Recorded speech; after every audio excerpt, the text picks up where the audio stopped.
that is the case, then thanks, Roll20. You've opened every single one of my music playlists here. Thanks. Big preach. Or most of them, anyway. It's fine. So, when we last left off, our band of adventurers, the Talaria, were making their way to the city of Mary-Libere on the Isle of Moen. Your initial few days had been a mixture of both pleasant and unpleasant. To begin with, you only really had to contend with the weather, a few storms and some rain, which was well enough. But you also sallied upon things, some that just seemed to happen, others caused by freak accidents, we'll say, such as being attacked by some weird merfolk people, or, at one point, enraging a colossally giant shark. Thankfully, both were either driven off or killed outright. As you had continued travelling into open seas, the ocean itself was calm up until a storm had pushed through. During this storm, you were attacked by what appeared to be a pirate ship, one not known to the pirates that are currently on your current ship. However, with a lucky salvo and your superior speed, you were able to cripple the ship's sails and make a swift getaway. Now, you are coming up to the, according to Arvo, the tail end of the storm. It's no longer raining, but the boat still rocks in the rough waves as wind continues to push you in a westerly direction. Luckily, the direction that you intended to go. Hoping that with the extra speed we'll get you to Mary-Libere before the Bulldog does, which has set off a few days earlier, based on what Fur had told you. And so, if I recall, we were about halfway through the stormy days, so that is where we left off. If I recall, we were partway through the stormy days. Yeah, I believe so. Yes. Yeah. Yep. Okie dokie. So, repairs on the ship are continuing apace, with several of the crew being pulled off or making themselves useful while they stayed huddled within the ship itself. It'll take a bit of time for it to get fully repaired, but at the very least, the ship is currently on the mend.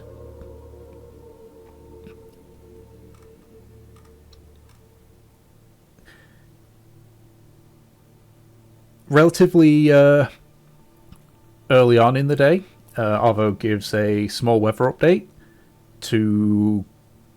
Yeah, because if Mev's taking the night shift, it would be to Bali. Yep. Just to explain to Bali that there's still heavy winds coming, and there might be a few patches of rain here and there. But currently the ship has sailed through the worst of the storm.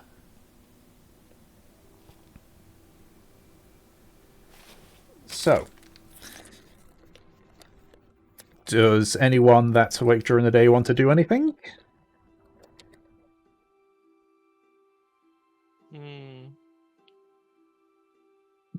Kind of gives more of a question to Kindling and Arjen on that one, I think, because I think you two do the day shift. Arjun was basically teaching Kindling how to sail properly with, like, be part of the crew.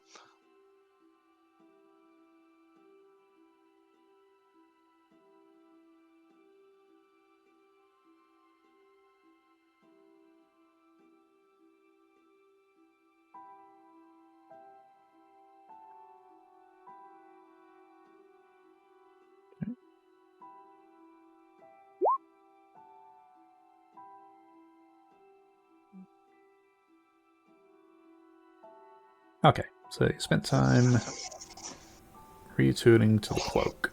Gotcha. Alrighty. So if that's the case, the night shift comes about. So, obviously there was a small part where all of you are together. So, is there anything that anyone you wish to do during that small period? It's lunchtime. What does that mean? It's time for lunch. We It must seems break like out we our just Kit have Kats. we have a period of gathering because like currently we're stuck on below decks because of the storm. So it looks like we're kind of just huddled together, kind of stuck with each other for the time being. Arjun, if you wanted to cuddle, you could have just asked.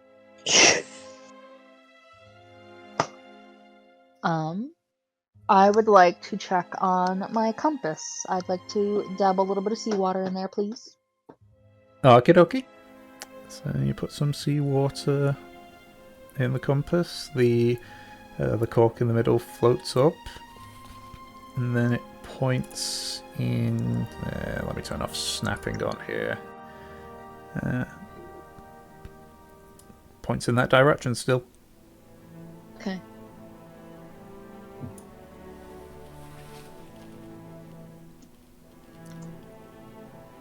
It stays the same, even though we've gotten further away. There's no alteration. If there is, it's only slight. Okay.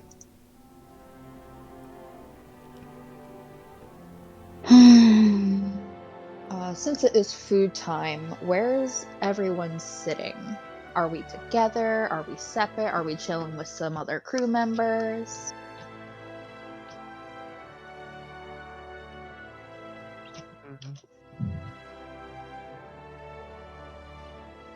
I feel like that depends on everyone's personal preference. Yes, that's why I'm asking. I'd say that Arjun is with originally with Nimbus and the captain and stuff like that, like his old crew. Mm-hmm. And when he sees Mev and Havelock and everyone kind of get into a point, he basically moves over to them to basically like chat if they need to chat, because he was having captain talks with Bali, but now if he needs captain talks with Mev, then he'll be there.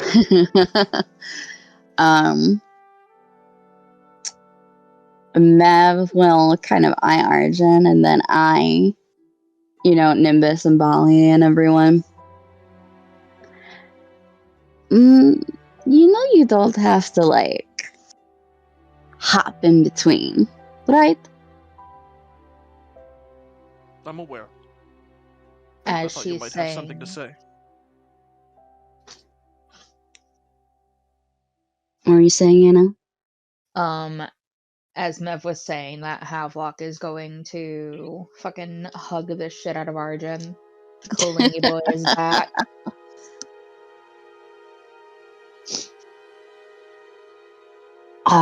I think I more have something to ask you. Have you checked up on the crew recently, seen how everyone is now that there's a hole in the ship?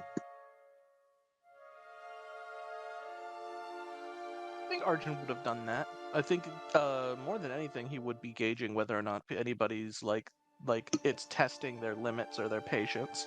Mm-hmm. How does the crew look after a recent attack, Tom? Morale has gone down for several of them. For many of them, they're used to it from the looks of things, and those that have kept their nerve are helping best they can. The only particular concerns comes from Dirge, mentioning how the various ales and such haven't been allowed to be aired out. He's just expressed concern about the fact that they haven't been able to do that because of the storm.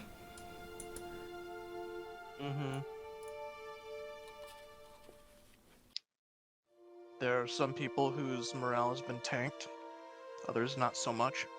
Most of the crew seems like they're perfectly fine with everything going on. But,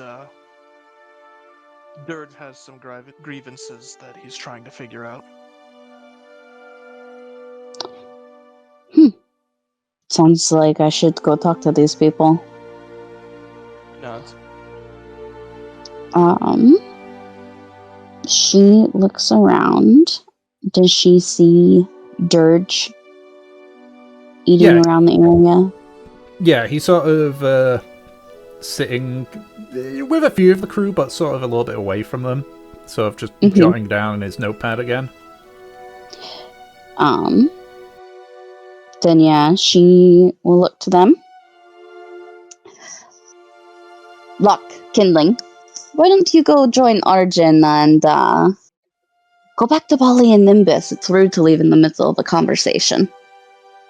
And she is going to go over to Dirge. Alright. So, as we approach, he sort of like notices and just gently places down the quill and closes the notebook. Captain? Hello, Dirge. I hear that you're having a little bit of a problem. It's less of a problem with me and more with our supplies. We're not running out. We've got plenty of that, but you ever transported alcohol in a ship? Couple times. So you know about the fact that they tend to emit fumes, yeah? Right. Some of the lads and me were down there doing repairs and fumes are building up. It's not a massive problem yet, but I'm just hoping But not good.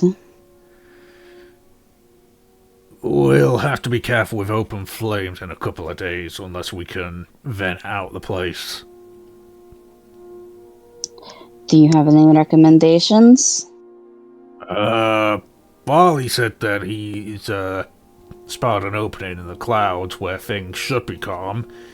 After that, we just open all the hatches, let the fumes out, and then close them again if it looks like the storm's picking up again. An opening doesn't sound like a lot of time. You might spend the majority of that hauling them up.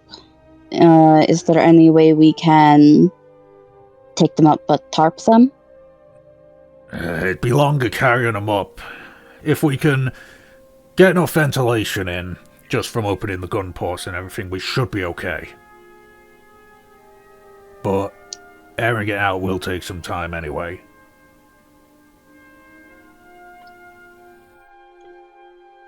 As she thinks about this, have you opened up the hatches already? Is there anything stopping you?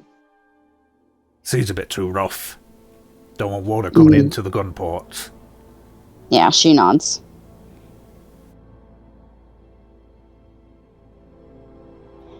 She thinks about this because she offered a suggestion and he was like, it is what it is.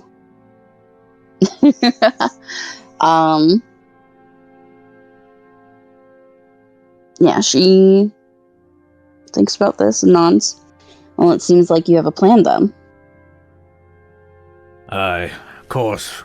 We can't do the carrying up one if you'd rather. It's just, not the normal thing to do. I'm very by the books. Do you think that bringing it up deck would be more beneficial? It'll, prevent more of the fumes showing. At least until we can actually properly vent it.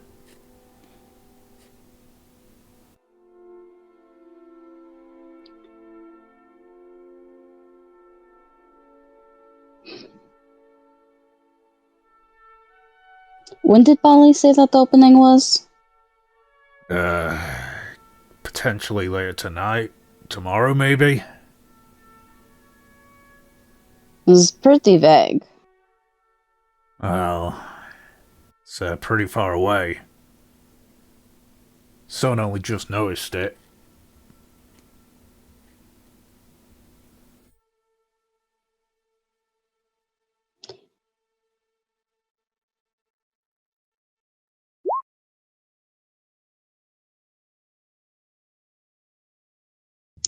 Okay. Hope Anna's okay.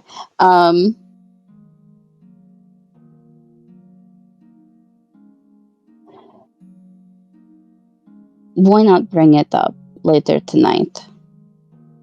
We don't want to miss it. We can just put the covering on it for the time being once you bring it up. Gotcha. That way it won't get wet. Gotcha. And, we'll open up all the hatches once we get over that bit, but at the very least, this alleviates me quite a bit. She nods. Well, it sounds for the most part that you got yourself figured out. What's that, sorry? It sounds like for the most part you got yourself figured out. You should have more confidence in your abilities. I do, but there's some things which, unnerve me. Fire on a ship? That's a pretty big one. And she nods. She glances between him and, like, kind of the space between him and the crew. Do you like to eat alone? When I'm working, yeah. Are you still working? Always working. You should take a break. Aye, I should, but, when the repairs are done. And hopefully when we're not If in the you midst say of another so. storm.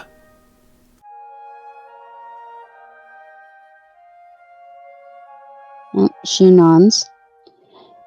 Well, if you're ever ready to take a break, I'm sure that she gestures over to the group. Everyone would love to see you.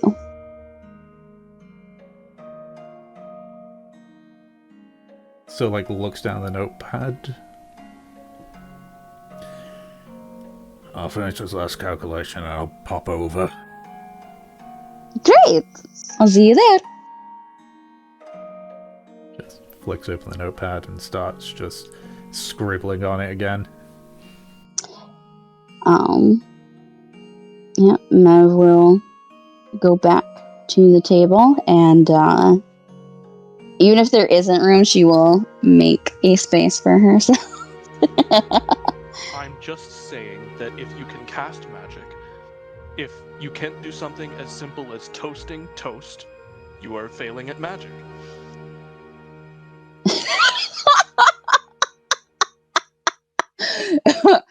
Oh my god. When I say that my breath is like magic, I don't mean like that. So you can't toast with your magic. No! It burns! Just says hot breath. He is looking at him very skeptically, like you poor soul. There's just a clearly pitying look on his face, like couldn't even toast. Oh my god. You think I didn't try as a child? Sounds to me like something stopped you when it shouldn't have. Yes, it's called I burnt so much bread that my mother, let's just say, was not very amused. Always the good bread.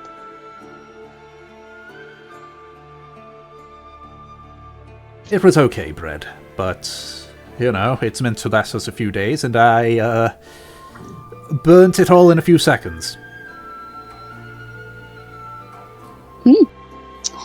Yeah, she definitely, like, slots herself between.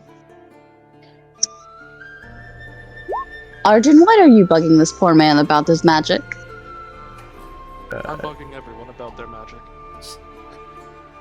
Oh, goodness. Also, Is it because you're jealous? It was also Barbara that said that, by the way. Yeah, I know. I'm just sitting here with very flaccid bread that could be toasted if some of you were more apt. Flaccid. She looks at the bread. You know, you could just like hold that over like a candle flame or something, right? If you're that desperate. What's the point of having your magic users on board then?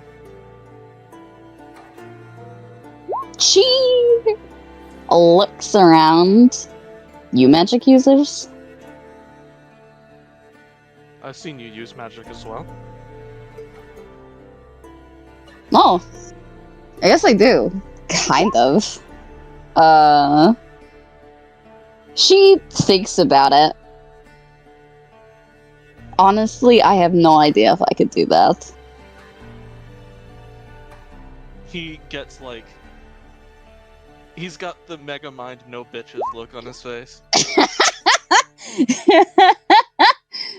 Oh.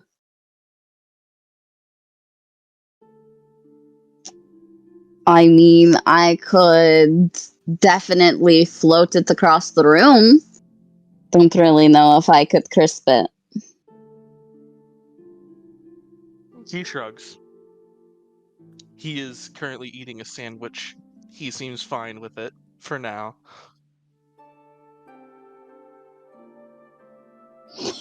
What do I do to try and cast Firebolt Uh, on his sandwich? In the process of talking about fire, open fire on a ship, and we come back to toasting toast. That is one of your prepared spells, yeah? No, it's not. That's why I'm asking. Probably an Arcana check, yeah. Fucking. I'm debating it.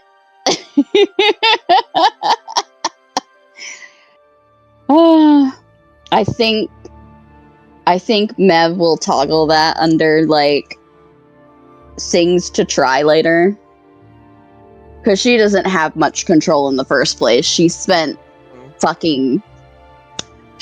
like 3 hours the other night just trying to get her hands to stop radiating. Oh my god. Yep, Be funny as fuck. Yeah, Ember's just sort of leaning back. It's like, well, I mean, it's the other part as well is that you got certain parts of magic, like people look at me, it's like, oh, look at that, it's a fairy, knows all kinds of magic. I really don't. I know specific magic. Is it things that explode? Oh, that'd be hilarious if I could. No. I can do something a bit akin to Avo, though he's definitely used it more than me. I can make stuff glow. I can also make stuff bigger or smaller. Well, people bigger or smaller. So you're saying you can't toast? No, I cannot.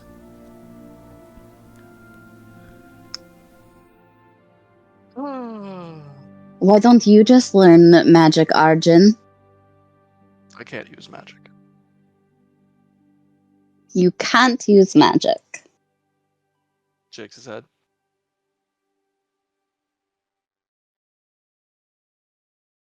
You know, I don't know if that's entirely true. He raises a brow. Well, she thinks about it. A little while ago, I couldn't use any magic whatsoever, and now I'm, I don't know, slinging bolts of lightning. She shrugs.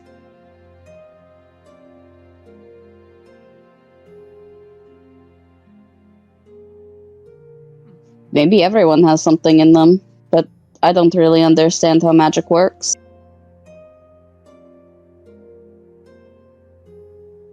Don't know. My guess is still a no, though.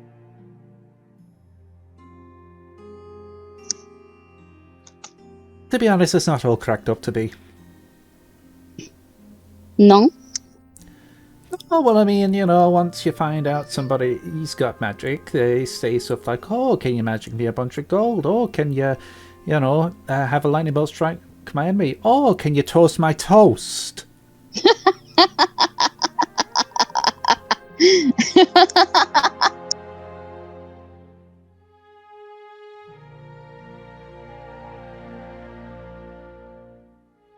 To be honest, I'm glad I'm very limited in my magic.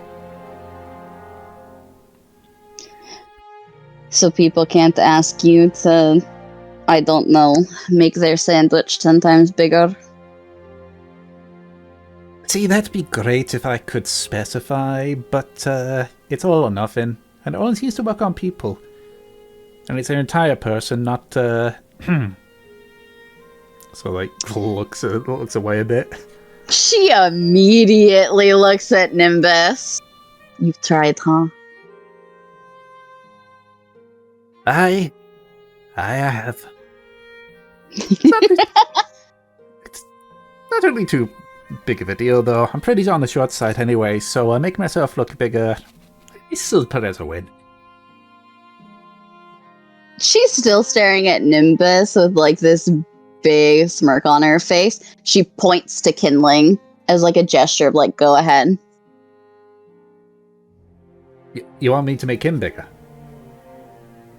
No, he's raising his hand. Don't you have peripheral? Oh, sorry.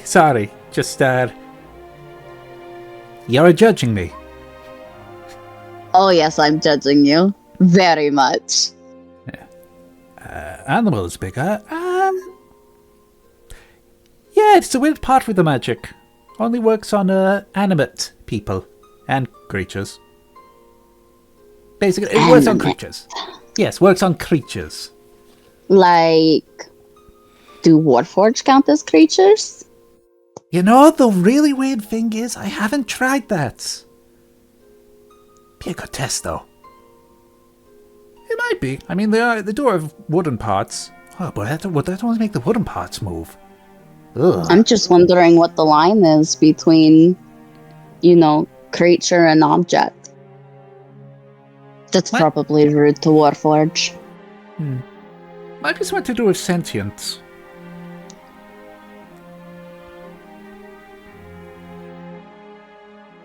That's if it stays bigger, right, Kindling? No, so I see what you're getting at, Kindling. I wish that would happen, but it seems that the second that something dies, they go back to normal size. It's bullshit, and whatever god made the rules of magic, I just want to talk.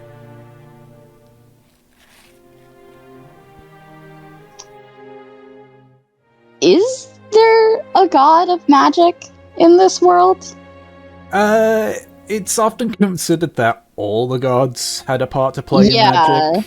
that's what I thought from the creation mythos. Yeah, there isn't really a dedicated magic, focus god. It's just kind of like we all chipped in together with our own magic.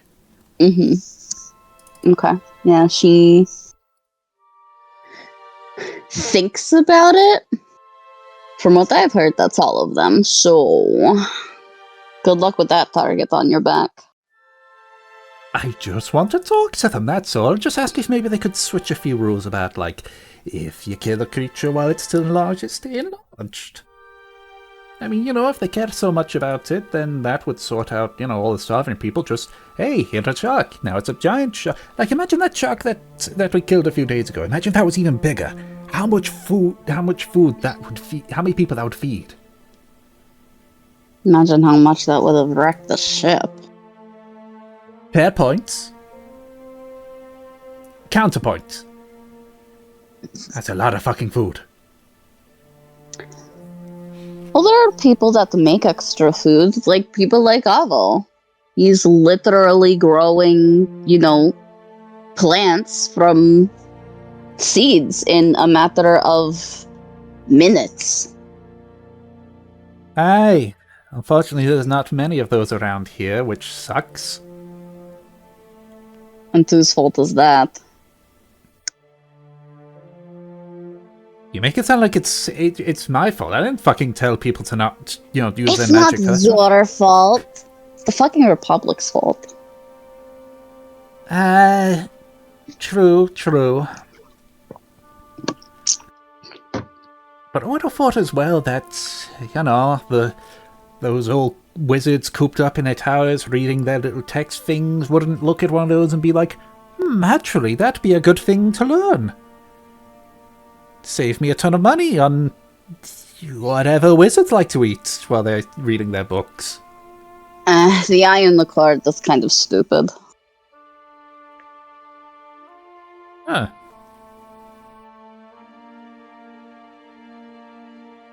Or, And she nods. Love how he doesn't question how the fuck she knows the name.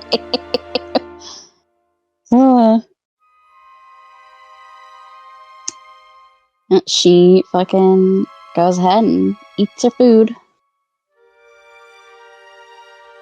I see.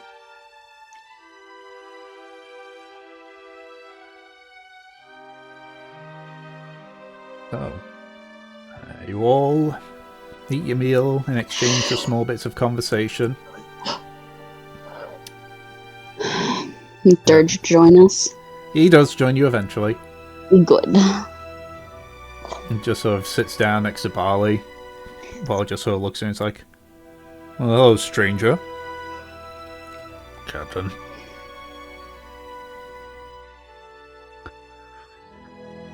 I think when Dirge shows up, Mev becomes even more animated to try and make him feel welcome. Alright. As doing this, at one point, Barley just goes, Dirge, do you know magic? No. No. Sounds so sad. Well, we were just talking about, here's what, if you had magic, would you toast? Or toast bread, I should say. Damn it, Nimbus. I would like to... there's a spell people can do where they have these servants that show up. I'd be able to do that. Or I've heard some make copies of themselves. That'd be great. Imagine two of me. I'd rather not. You don't mean that. You don't mean that. Valkyr just hears in their mind. Yeah, imagine two of us. If they only knew.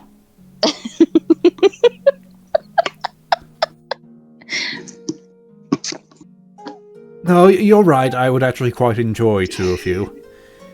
Now, if there were two of other people, I'm not too sure.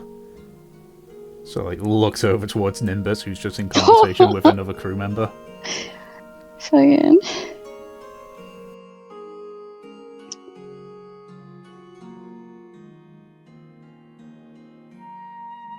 So, Dirge does join in on the conversation. He does keep himself a little bit reserved, but he does, at the very least, when asked, he chips in. Mm-hmm. It's not like he just, grunts his way through. He does, provide a response, a proper response and everything. But eventually, the crew swap their shifts over. Barley gives you a quick rundown of what happened during the day, which is just... Well, the seas have gone a bit rougher, but we're out of the worst of the rain. There's a gap in the clouds which I was directing us towards, still keeping us westward, so we're still getting advantage of the wind. We're just going to be a bit of a distance off the main path, but I don't think that will get us close to the shield, so we don't need to worry about running aground. I think. Dirge already updated me on this clearing. I'll keep an eye out for it and see what we can do. Good.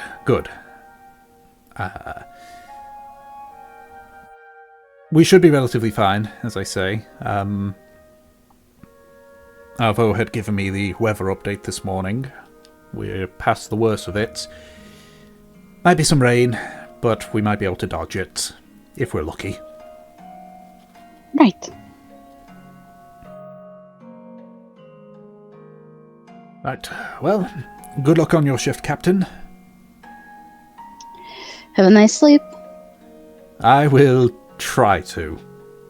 Just sort of steadies himself a bit as the ship rocks, almost in like a reminder. Mm-hmm.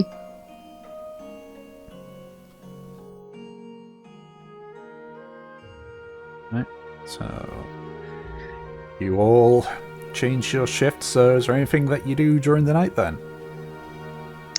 I'm just gonna do a checkup on any people that are like awake that Arjun told me about. That seem to be stressed out, I suppose is the word. Yeah. And then obviously I'll try to keep us on fucking course. Okie dokie. So it seems that the ones that were the most shook up were the ones that nearly got hit by the salvo. Yeah, on the pirate that ship. makes sense. Being shot at is not exactly a relaxing experience for them. Yeah. Several of them are still like quite shaken up, Mhm. but I'd say if you're judging as a captain, you sort of move them over to lighter duties for a bit, sort of like shift the crew around. Yeah, I'm trying to just make things easier. Yeah, it does help some of them quite quickly. Others are particularly shaken up, but with their morale as is, they are confident that they can continue working. Okay. That's good.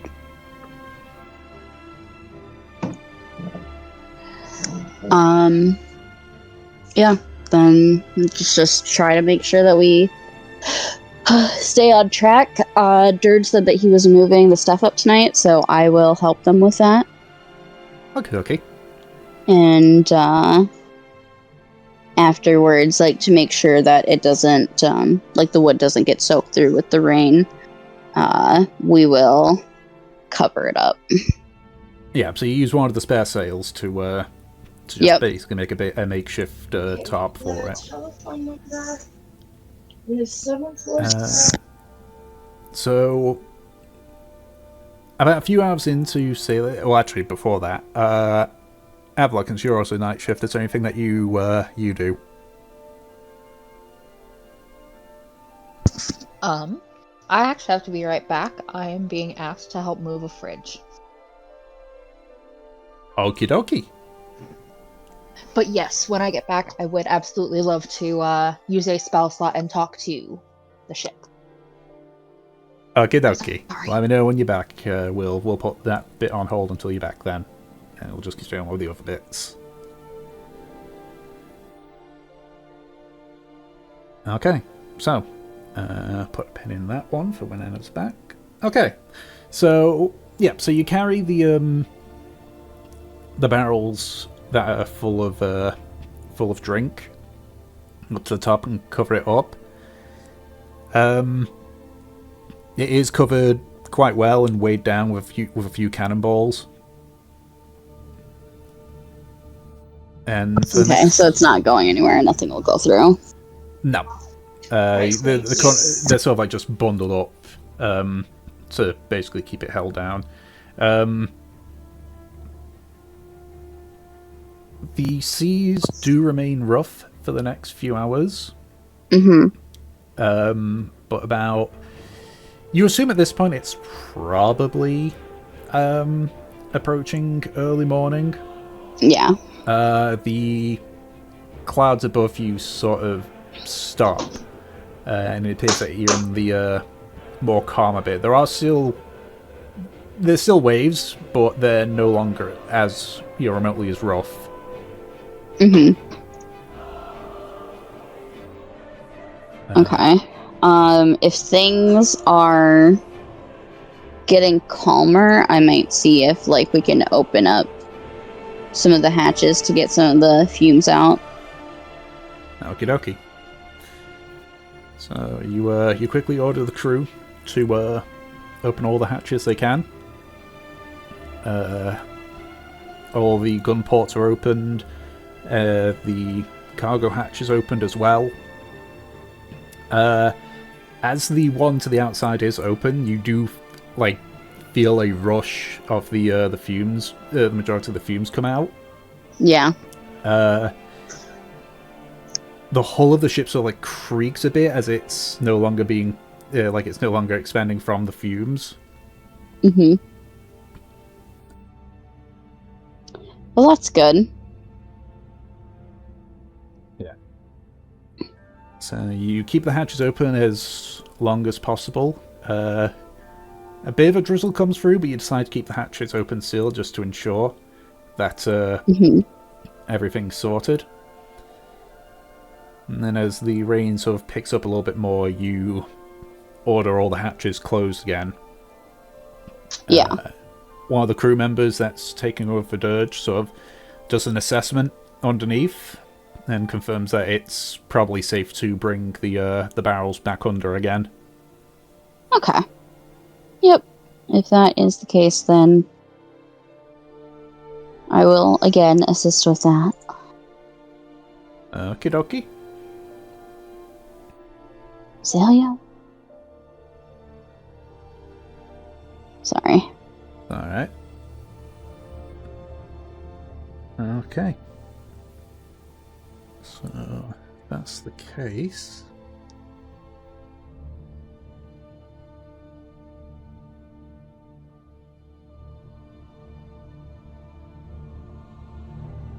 Yeah, I think we can... Celia, go. I think we can go a bit forward, and then we can just rewind again when Anna's back. Yep.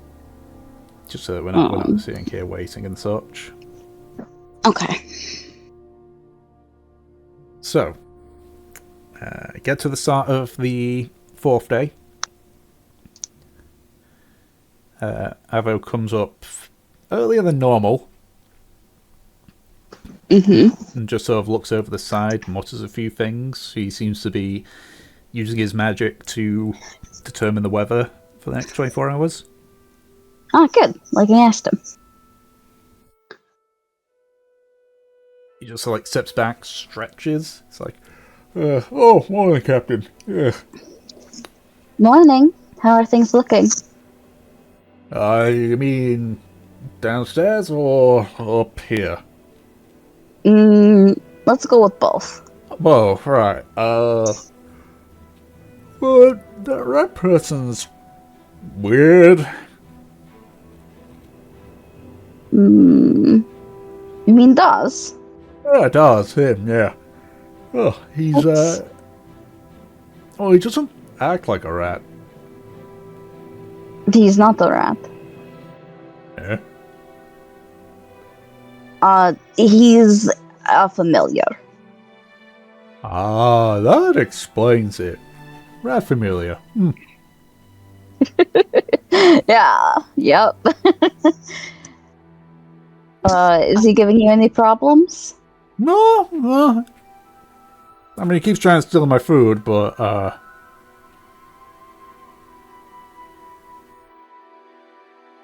Normal rat behavior then? yeah, but he's acting smarter than a regular rat. That's why it's weird, but if it's familiar, it makes sense. Yeah, she nods. And, what about the food? How's that going? Fine. No problem at all. Rats are being, kept in place by Dawes, and, I help out a bit. Can't let him have all the fun. And up here? So, looks over the horizon again. we'll be sailing out the storm. Probably about... just about before you and Barley switch over. So it'll be done then. Yeah. Unless we're running into another one a few days later, but I'll check for you. Ugh, When I it hope happens. not. Mev, like, rolls her shoulders. But, been very lucky. Wind's been pushing us in the direction we're going. Yeah, she nods and looks out. Only maybe a week left. A little bit longer. They got any, druids over there? On Mary LeBerry. Yeah.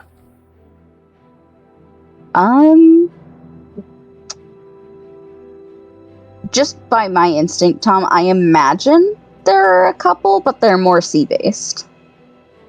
They are. They also pretty much avoid any contact with Mary LeBerry. The only inhabitants that you know what, I haven't finished the document, but let me just share the thing I'm doing for Mary LeBerry, because it does have a bit of info on there. And I'll send a copy to Anna too. Yeah, that's not what I want. Yeah, because I imagine there's more to explore on Moa than just the settlement. Yeah, as I've only just started work on like the outer parts, but hopefully that works. Okay. Yeah, that'll be updated as it goes along, because and Spelled Mary LeBerry wrong. I know. This is me we're on about. When have I ever spelled anything correctly? And there you go, Anna. I will correct the spelling after. You also put Moen instead of Moa. Oh, I knew that. I had a feeling I was wrong on that one. Fucking. It's Okay, fine. okay. I will. Yep. I can correct that. Find and replace is a wonderful tool. Okay. Just Yeah, as I only on the looking outer through. parts, but realistically, it's the first one that would be the closest, even though they're technically not druids. Mm-hmm. Okay.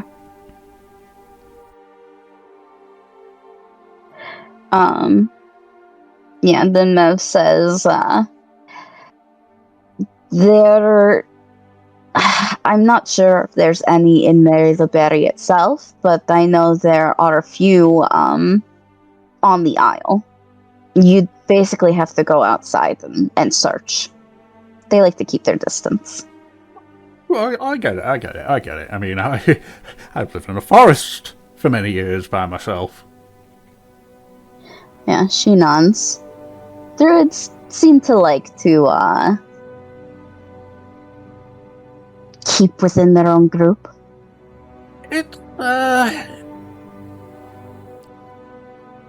It's just kind of, I guess, a kind of stereotype. I guess we like to be around nature and the sounds. Can't really do that in a city. It drowns it all out.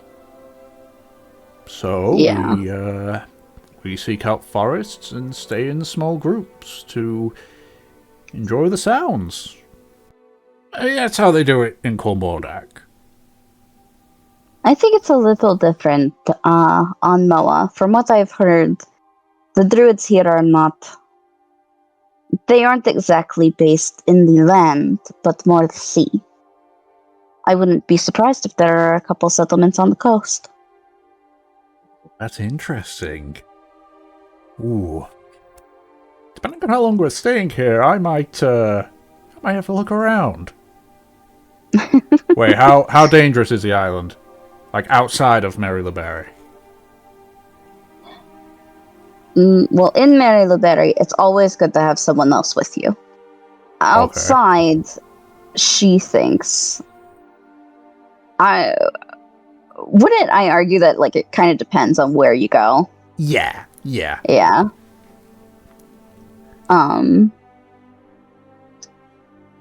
She'll say, depends on where you are. Any settlements are usually safe, though they don't really trade in gold or coin or anything. They trade materials. Old style, so if- got it. Yeah, she nods. So if you're going to any settlements outside of Mary Luberry, make sure to keep something of value on hand that you can trade with. When you actually go into nature itself, the more, I suppose, more unconstructed on the island, it can get pretty dangerous. I would take a group with you. Yeah, gotcha. We'll have an ask around, or maybe some of these I want to go on an adventure. Yeah, she nods. Avo comes back. He's king of the island.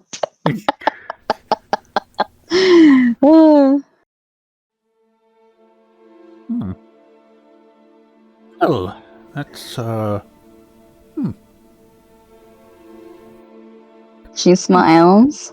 I mean, a big part of it's going to be how long we're there for.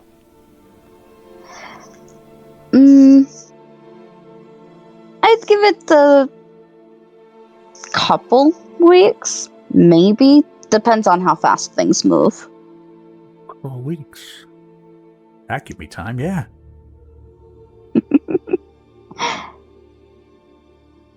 Just know that I'm available if you, I suppose, need an escort, someone to show you around at least the more settled parts. I've ran around a bit of the islands, more arboreal places, but... Gotcha, I appreciate it. Give me a sec, my dogs are barking. Yep. Hello, everyone. I Fucking...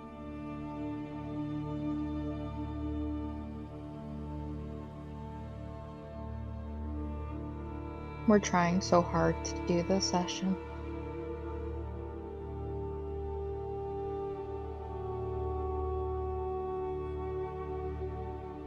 I don't know if you're looking at the, doc that Tom sent Anna. I just noticed it and I'm picking it up now. Yeah. Yeah. Jeez, my dog really is blind as a bat. He's staring up at the ceiling, barking at it. Maybe there's a ghost. Maybe. You are British. Maybe.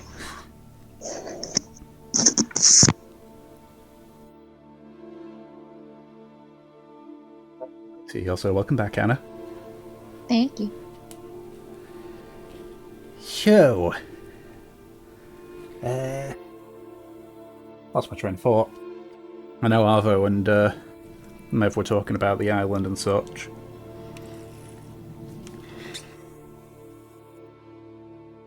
But if the conversation's done, then we can rewind a bit and get back to Havelock talking to the ship.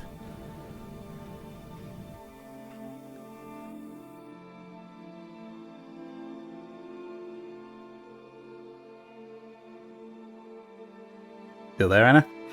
Yep, either works for me. Okie dokie. Because I think Peach just got called away as well. So. I'm here, sorry. It's fine. Go ahead and talk to the boat. Okie dokie. Alright, Tom. What does our boat sound like? Like a cacophony of voices. All of different pitches and tones, but all saying roughly the same words. So what do you say to the boat? Feeling? We feel a pain in our side. We're working on fixing that.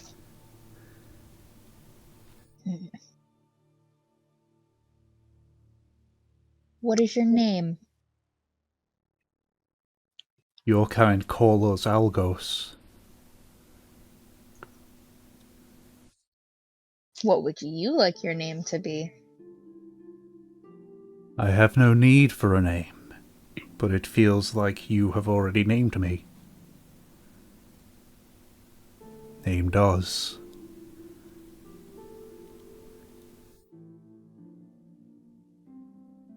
Are you one or are you many? Many of us were taken from our homes, sliced into pieces, Oh my god. held together by rope and tar.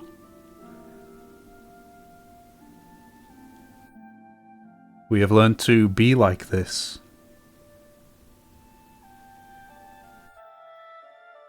Is there anything you'd like me to tell the people on you? I do not believe there is anything that I could ask of them.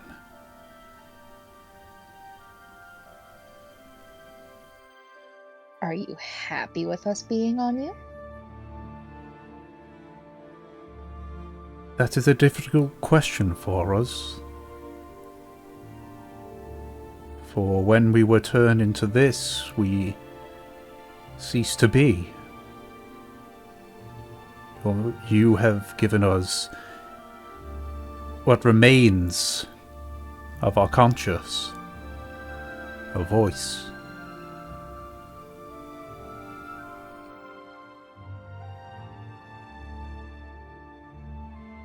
Alright, buddy.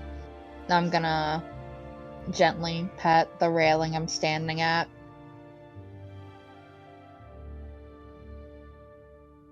And, I'd like to go find Mev to retell her this wondrous tale. See. I think Mev is probably, fucking sailing the ship, being a normal person, doing her job. Hey, Havok's checking the most important morale. The literal ship's morale. Jesus Christ.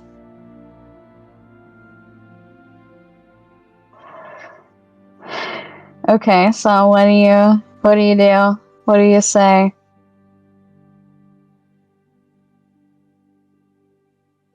Mev, can I borrow your ear for a minute?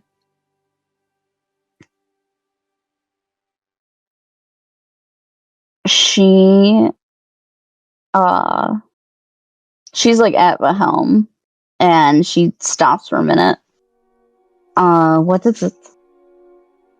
So I talked to the ship. I think our ship has depression. Uh-huh. We also need to work on fixing a little bit faster. It is in a lot of pain. Look, we're working as best we can with the situation. I know. I'm just letting you know how the ship is doing. It's weird. The ship? Yeah. It's not one voice. It's the voice of all the trees that was used to cut it down. Well, I'm sure that's very horrifying. I don't think we should tell the druid about this little update. Mev looks up at the sky, and it's still pouring down rain. She's just thinking, I have so many things to deal with, and this bastard is telling me that the ship is sad.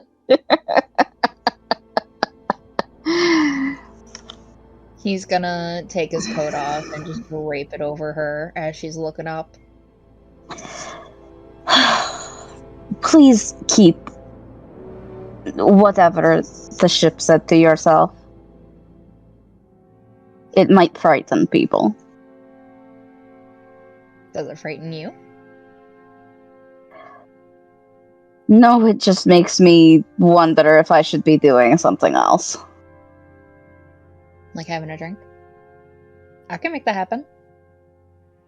A drink, a smoke. She waves her hand. Probably shouldn't right now.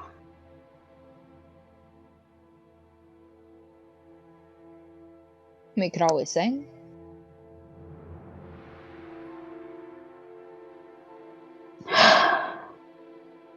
She looks at Havelock. How are you doing? Good. I'm okay. Like, do I You not sure? look okay? You look fine, but I'm not sure that means much. Well, thanks.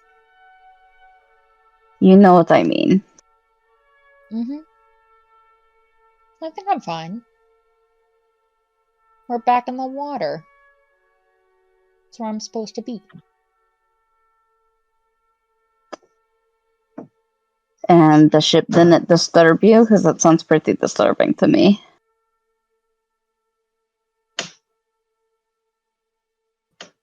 I mean, it's a little disturbing, but I think it'll be happier when when it's all patched up. Yeah, she nods. Alright. We will work on that. Are you sure you don't want me to just, like, hop over into the water and work from the outside? No, I don't want you doing that.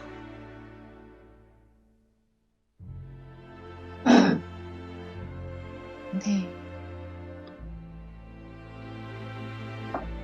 She nods, and she's gonna continue on her work. Try to Havelock ignore is the information she was just given. Havelock's gonna go help her on the ship. Son of a bitch. Okie dokie. Me too, Grandma. So.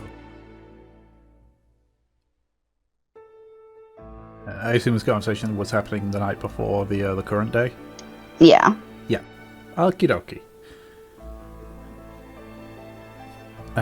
If that is the case, then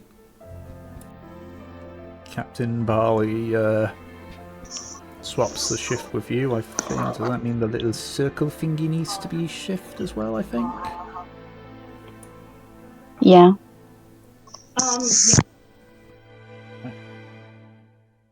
So Captain Barley takes over, we get to the day shift.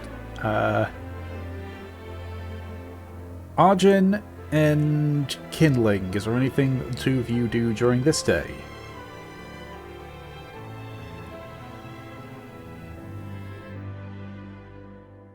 Arjun is going to be doing a lot of inventory upkeep for himself. Nothing special.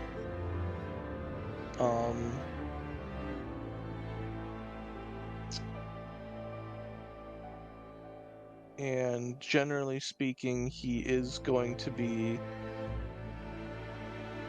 just checking all of our equipment, like the cannons and stuff, since he can do that while it's still storming. Yeah. Alrighty. I think Kindling has been taught, like, the fair basics. I don't know how well he absorbs that.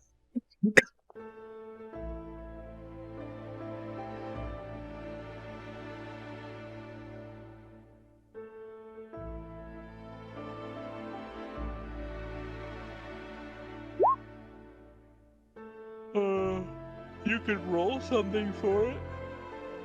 Like intelligence.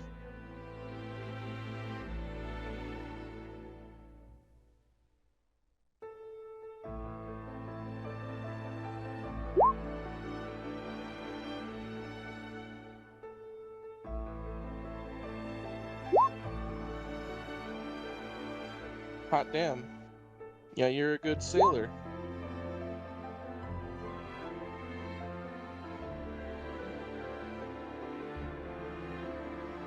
Yeah, I'd say that you're not like a fucking expert by now, but you've definitely picked up the idea and the skills thus far pretty well, to the point where you can probably do a lot of things without needing to be watched or anything like that.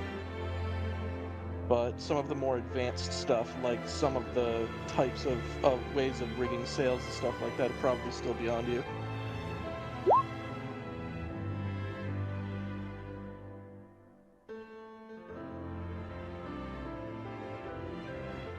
Also, Arjun physically couldn't teach you how to steer the ship because that's not his wheelhouse. That is the captain's.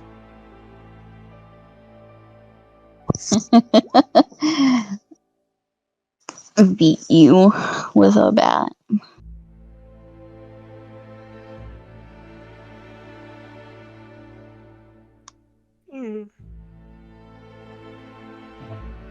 Okay. That's the case then. Kindling is sailoring. I assume at this point as well, Havelock and Mev, the two of you be asleep, yeah? We probably would have gone down, yeah. Okie dokie. If that is the case then... Anna, Yes. would you rather this part involving Havelock be in the secret chat or here? Secret chat. Secret chat. Okie dokie.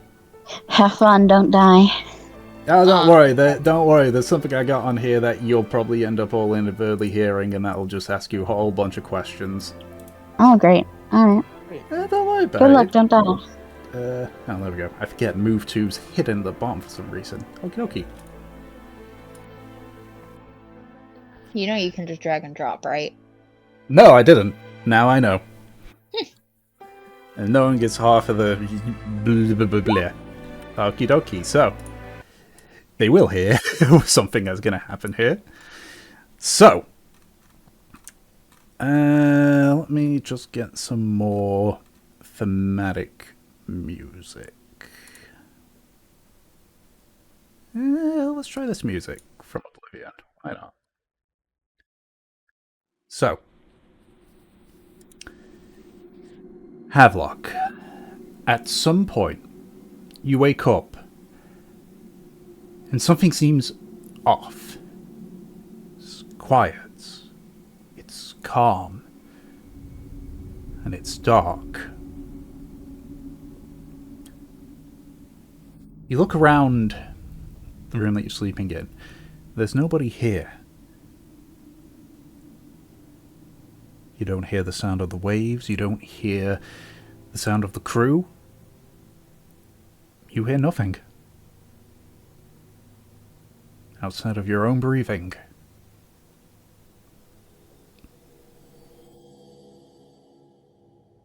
Hello? There's no echo in your voice, but there's no response either.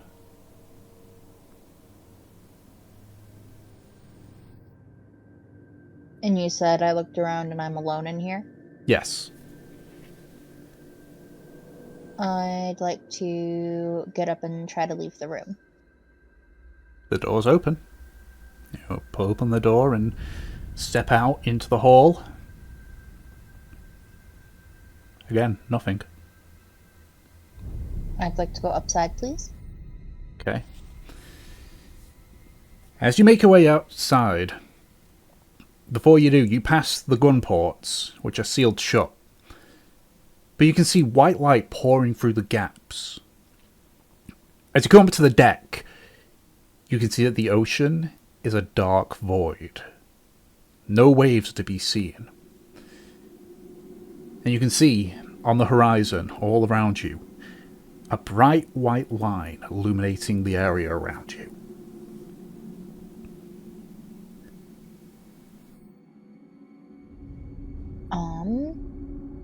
Can I try and focus on that? On the white line? Yeah. Do I It look- get any, like, odd feelings? The entire situation you're in is odd. Well, That's yes, I no. know, but extra odd. I mean, it's odd in itself. It looks almost like the sun's about to peek over the horizon, but as opposed to the area where the sun actually comes up, it's the entire horizon. Okay. You then hear a deep trill.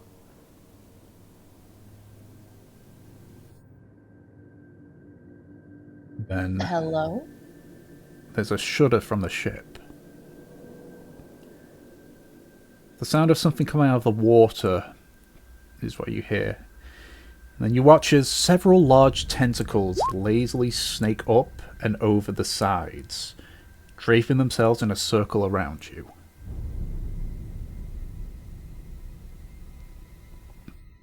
Tip of one of them sort of like approaches you and just sort of meets you at eye level.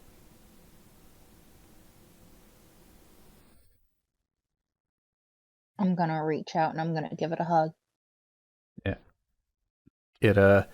It returns the hug lightly.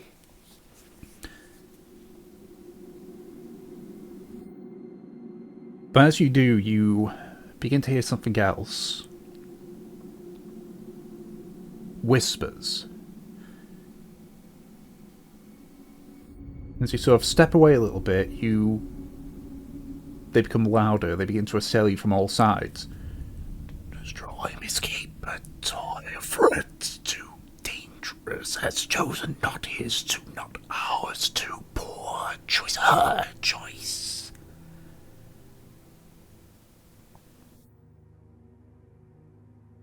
Voices of various different tones, in accents.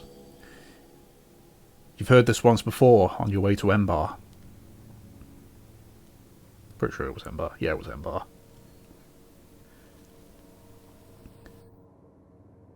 As the... Come on, you first. Oh, I was just going to ask if I could have that texted to me. Sure, I will do that after this bit. Another long trill drowns out the whispers, vibrating your entire body, emanating from the Queen of the Seas. After a few seconds, she stops her trilling, and there's silence. And then the whispers speak up again. Fewer this time, with one being louder than the others. She has spoken, maybe our doom. Have faith, have caution. She tires, her message sent, not all. We show the foe might fear better than none. We show. Ufaraf, our mistake, Ufaraf. At that last word, the tentacles rapidly pull away into the water. As you look over the horizon, where the last tentacle went, you can see there's something else now. A large ship. Not one you recognize. And the contrast in the light and dark makes it impossible to make that out as is. But then you notice the waters around it. Even though it's far in the distance, you can see another set of tentacles rise up and begin to wrap around the ship. As it gets a solid hole, you expect it to break the ship in two. But then you notice the water either side of the ship have something rapidly break through. The tentacles going in with it. A gargantuan creature, almost serpentine-like. You notice the tentacles come from the mouth of the creature. The ship is raised upwards as the creature breaks the surface. Its jaws close, and the ship is swallowed whole. The head of the creature settles into the water, throwing up a colossal wave. You watch as the wave gets closer, and closer, and closer. Before the wave obscures your vision of the creature, its eye opens. A bright blue eyeball illuminates, almost like a searchlight. You see it look around slowly before it looks directly at you. The wave collides with the ship, throwing you overboard and disorientating you. You look around, hoping to see anything. The Queen of the Seas, the surface. But it's just pure darkness. In that darkness, you hear the sound of something large approaching you. And as darkness fully envelops you, you hear a vibrating through the water and yourself, a single low-pitched roar.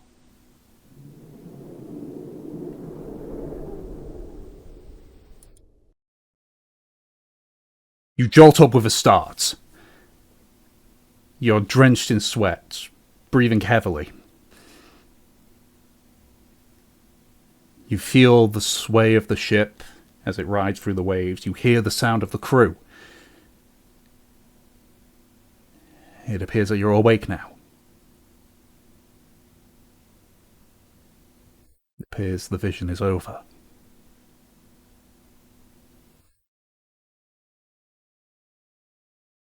Do you need a minute to process that? Possibly. Could I have what was said to Havelock transcribed for me? Yes, I will. I will send you the whispers over. I'm wondering what the other people are going to be like. Jesus Christ, what was that roar? What happened? I will. Or if you're able to like clip this moment when you're editing things, can you like DM it to me? Just so Yes. I can listen back through. Thank you. Yeah, I will do that. We can happily jump back to session chat whenever. Hold on. I want to scare them a little bit.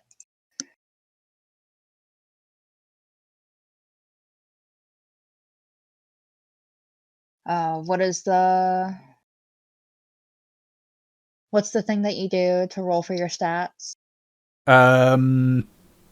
Like when you do like rolling for a character. Yeah, I want to scare them a little bit. You roll 4d6, and that drops. I thought there was That's only in the character creator part. There we go. That's what was said. Thank you, Tom. Okie dokie. I know somewhere in here. Here we go. I found it. I'm gonna fake roll some stats real fast. Damn, you got a 6! I think I should re-roll these. That's a lot better. Okie dokie. Now we'll see what they're going to be saying when they get over there. Yep. See you there in a minute, Tom. Okay. Okay, we are... Sir? It's fine, don't worry about it.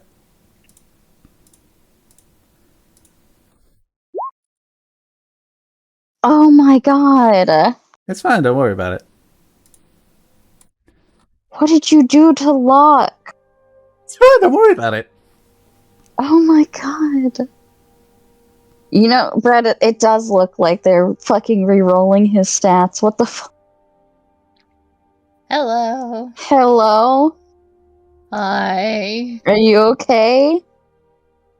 Yes. It's fine, don't worry about it. Are you sure?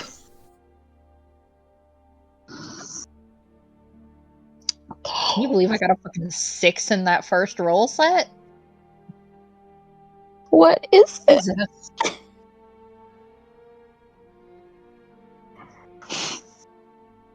So, I don't know if I've told you guys, but Havelock did have a will. Oh my god. Mev, you're getting Liamar. Love him greatly. Kinling, since you are also the cook, you are now the head chef. Congratulations. I'm trusting you with the jug.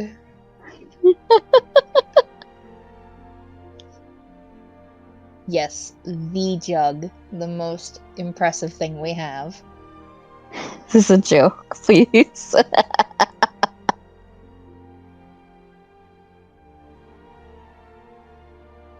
It is a joke. It is a joke. I'm just having fun. Oh, okay. Okay. I'm just saying, those look like stats. I didn't even know you could do that. Yes, this is a fake out. Havelock is fine. We'll fucking see. So, so anything else that happens during the day parts?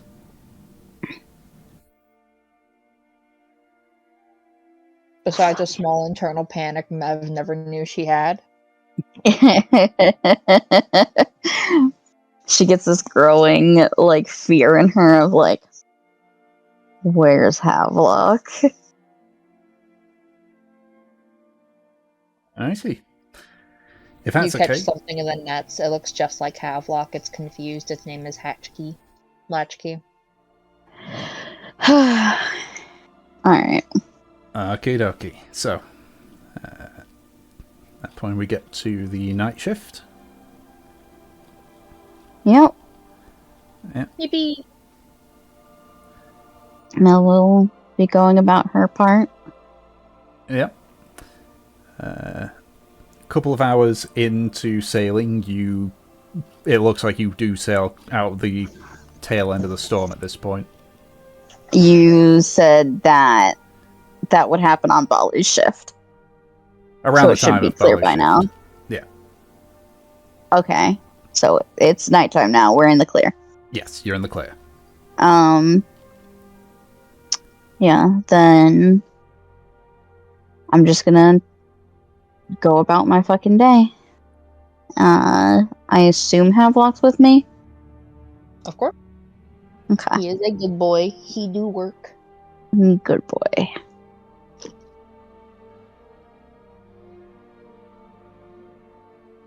I see. Is there anything that you do during the night, or are you just doing your thing? I think I did most of what I wanted to do yesterday with, like, checking on the crew and everything. I suppose if I get a chance, obviously I'll be continuing on my meditation. You know. Yeah. I am still mentally processing. Havelock is good for now. Okie dokie. If that is the meditation. For fuck's sake. It also works for most specific devastation. Stop. Alright. If that is the case, then that would mean that is the end of the 4-day roll. So, if that is the case, then that would mean whose turn would it be to roll for the next 4 days events? Who was next on the list? Nate? I'm scrolling up to see. It doesn't let me look over that far. It's Havelock's turn.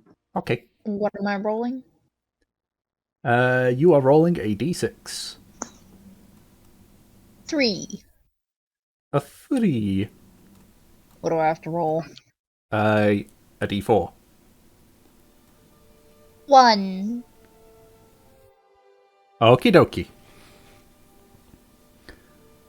I'm scared. We always have to roll multiple things. So.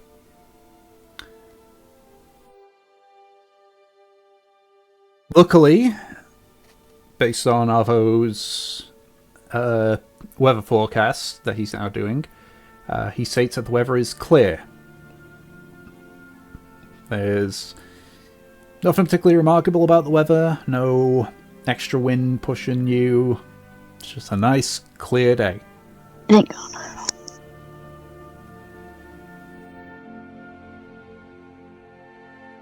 And for the first day, nothing of note particularly happens.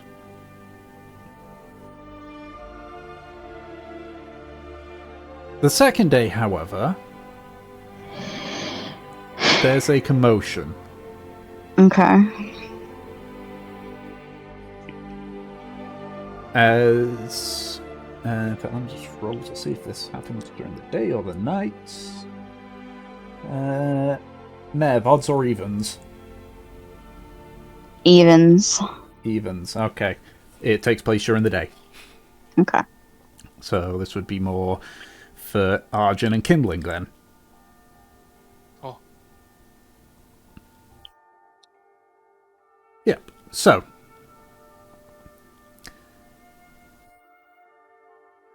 you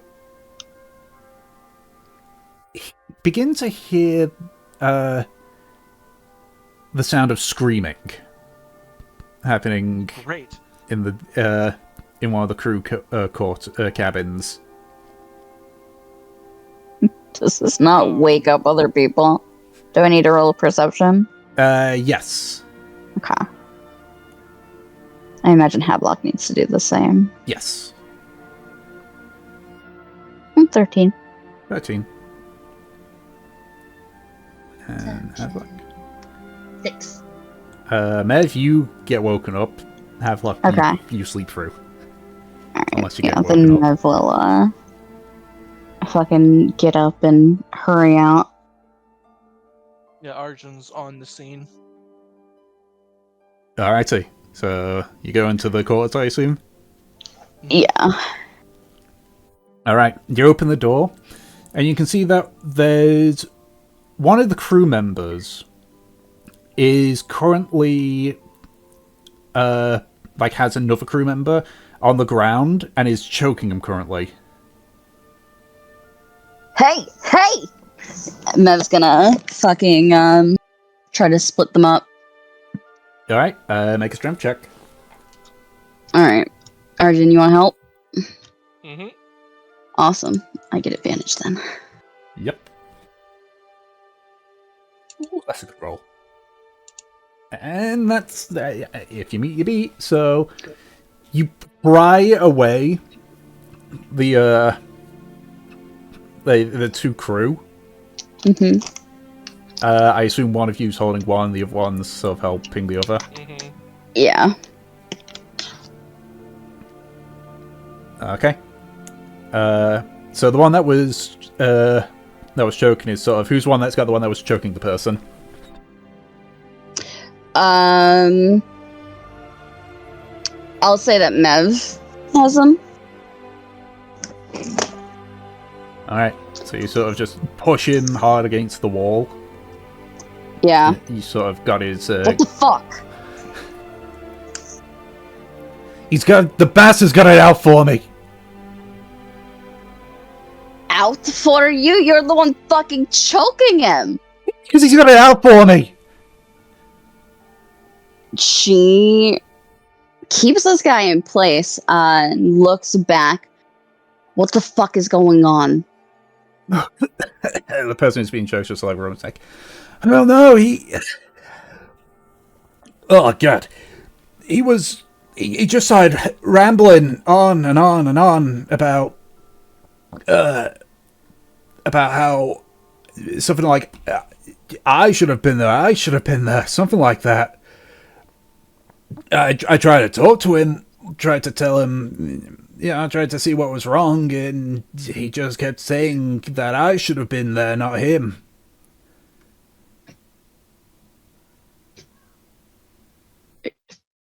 Get out of here. She looks back to the person. Oh, you let him go! He's gonna do it again! Do what again? He's gonna get you killed! He's gonna try and get you killed! Looking at him, Okay. his eyes are wild and unfocused. Yeah. Fucking, what was the name of our cleric? Aldarian. Aldarian. Arjun, can you get Aldarian? I'm on it. He's going to try and break out of your technically grapple, I guess. Yep. So that's athletics, I believe. Yep. And Kinley, what are you That's doing? athletics versus my strength, I think. Yep.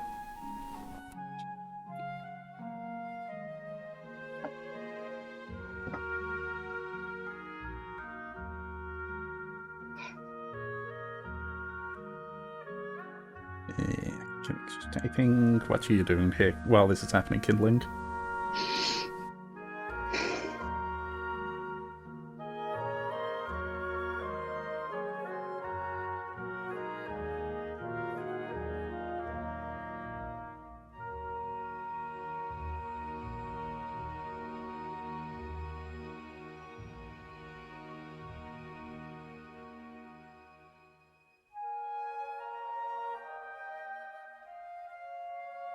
Okay. So are you like standing by the door?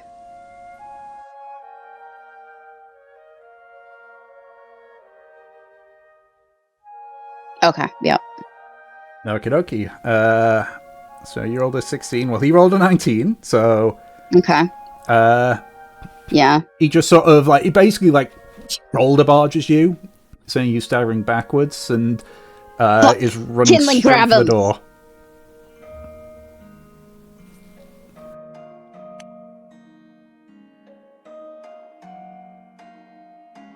Yep.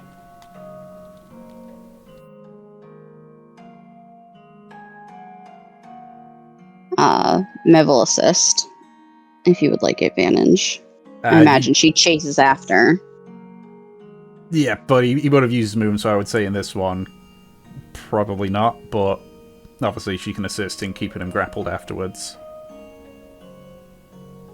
Yeah, you can raise your hand. What was that, I Pete? used my movement, or he used his movement? He's like legged it clear across after he barged into you. Oh jeez, 21. I don't know if I'm gonna beat that. No, he cannot.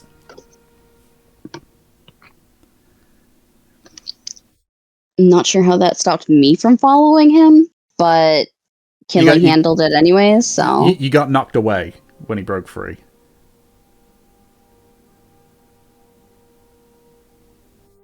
Mev also has her increased movement due to blink. Right. It doesn't matter because Kindling handled it. Yeah, but... yeah, at this point it doesn't matter. But yeah, so you basically grab him by the neck as he tries to barge through you. And he's just there, sort of like trying to pry your hand off him. I think Mev has some rope, actually. I think, yeah, she does. She is going to tie this guy up while Kindling's got him grappled. Okie dokie. She's going to tie, like, his hands and his feet together. Alrighty. Give him the restrained, that what you call the restrained condition now as well. Is there any furniture that I can tie this rope to? Yeah, there's a few beds here and there. Okay. Yeah, then I will, tie the other end of it to, like, a post. Alrighty. So he's struggling against the bindings, but... and still wildly rambling. While Arjun gets Eldarian, she will, basically kneel down by him. We can't help you unless you talk to us. Take a breath.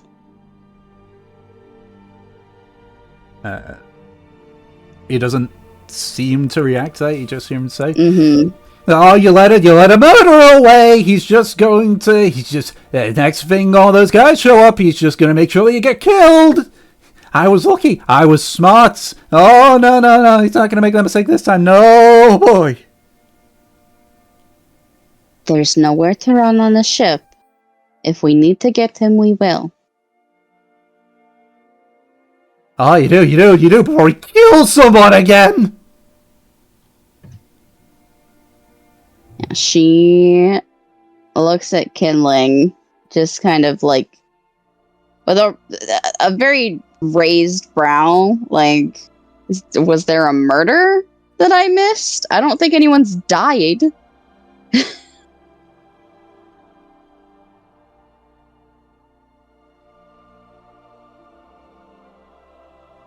Yeah.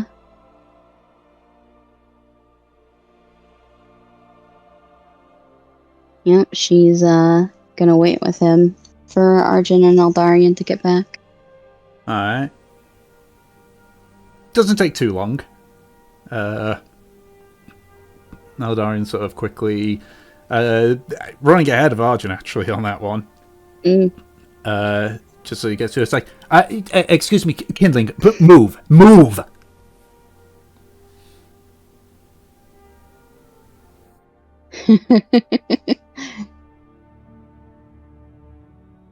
Kindling scoots.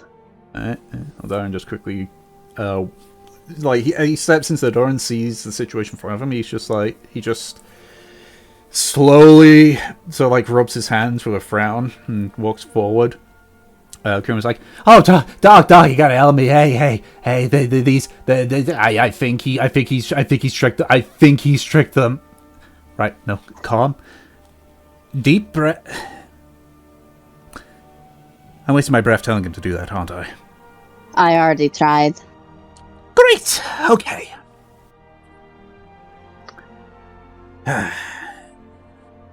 Just sort of like sits there in silence as the crewman continues rambling.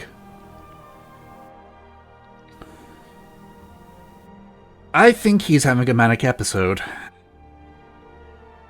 think he's a little more than manic. Well,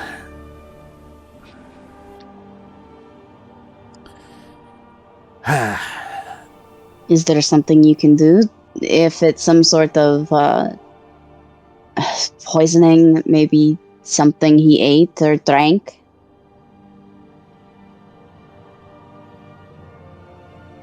potential. There's something potentially on that one. Help me hold him down for a second. Right.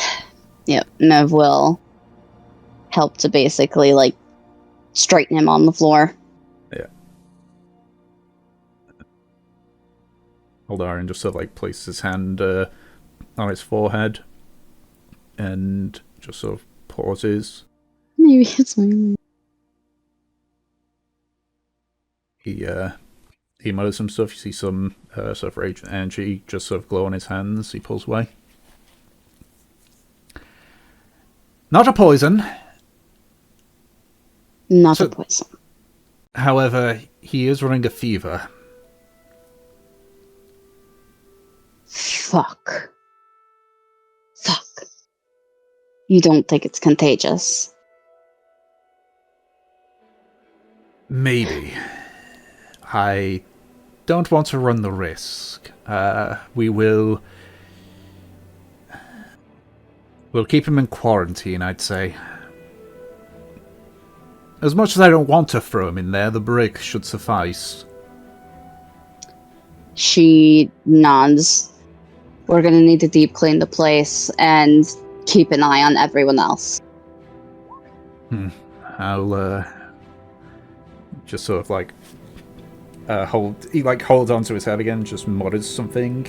He's going to use the sleep spell on the crew. He just says like, it's like no, I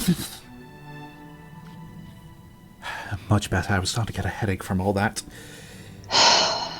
She Mev rubs her brow. Don't. Might be contagious, remember? She moves her hands away from herself. Kindling. This is bad. It is. Kindling. Water. Now.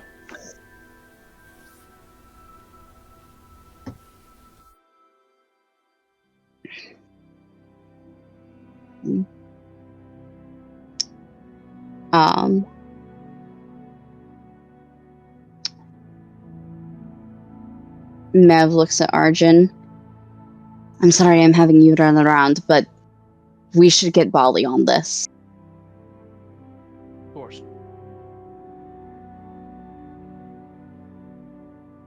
We'll go get Bali. Okie dokie. Wake up. Wakey, panic wakey. Well, it's midday, It's so he midday, should be. Yeah. It's Yeah. actually Mev that got woken up. Yeah, so he's at the helm when you come running up, Arjun. Bali, we have a situation. Is that what that noise was? One of the crew members was manic. Looks like there's possibility of disease. Oh, you have got to be kidding me. Me too, Bali. Right, you. Obviously, He points to one of he's the. only saying this if no one else can hear him, by the way. There are a few crew nearby, but I assume you're saying it quiet enough that they can't hear. Yeah. I'm not announcing this to the world just yet. Yeah. He's like, right, you. Points to the crew member. Take the helm, I have important business to deal with. He just walks off, letting the steering wheel run free for a few seconds before crew grabs it.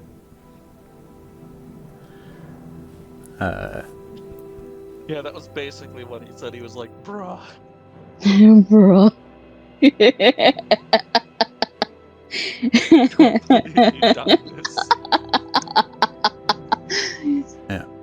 As you make your way to where the crewmate was, you see like Barley just sort of like take out a handkerchief and just cover his mouth. Yeah, with it. Mev fucking has one of her sashes over her face at this point. Yeah. So, Nice of you to join us. Did Arjun Yes. update you? That there may be an illness, yes. She nods. He spiked the fever. He's having some sorts of delirium. We're going to quarantine him in the break. But we need to disinfect anything we can, figure out what this guy was working on or eating that might have started it. Right, okay. We're going to have to track his movements through anyone who saw him, spent time with him. That's right. The Algos isn't a big ship. I would assume he's been in contact with anyone on the day shift. Yeah, Mev nods. I am not sure, though, how much we want to be telling the crew. If there's some sort of illness on board, it can cause, well, she gestures to the man. Mania, panic. People might start essentially producing illness because they think they should.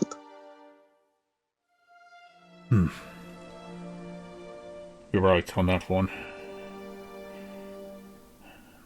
Aldarin? Aldarin, who hasn't covered his mouth for whatever reasons, like, well, I don't know the nature of his illness quite yet. I just know that it's not poison. I'll need to do a proper examination. Can't do that until he's woken up, really, or calmed down. For now, this is quite difficult. I suppose we You could... tried detecting magic on him? Sort of reaches on his head and just casts another spell.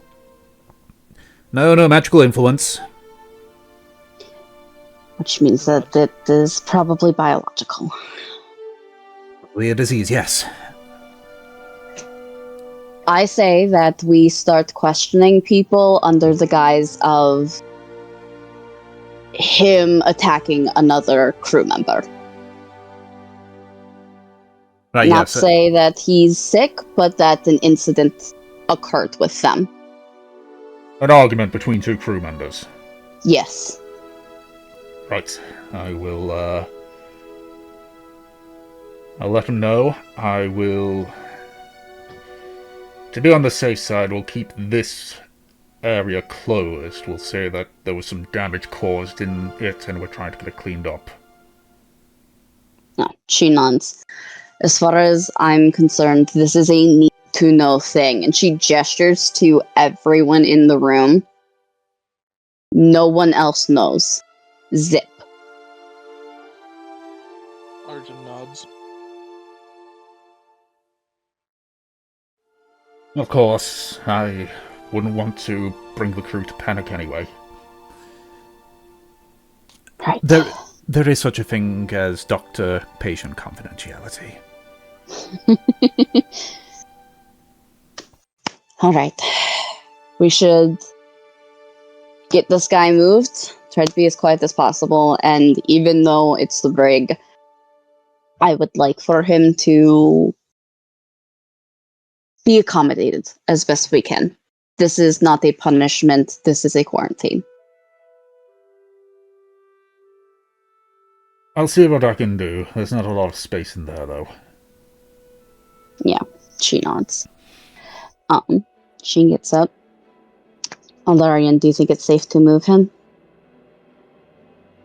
Yes, he should be safe to move. Given that we've been the closest to him, I suggested be odds 2. I agree. Right. He just hooks his arms underneath the crew member's armpits. Could you get the legs, please? Yep, she will first untie him from the bedpost, but keep his arms and legs tied, and grab his legs. Yep. He sort of walks through. He just sort of pauses. Is Kinley back with the water yet? Yeah, he's with us. Okay. I assume he's following us. With us killing, we will need to wash ourselves just to be on the safe side, and it'll be good to have a source of water for him.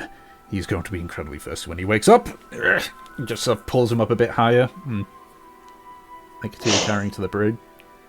Yep. Sparley walks away, just sort of leans to you, Arjun. Help me let the crew know that, of the situation, that a fight broke out and we're keeping that door locked until then. Very well.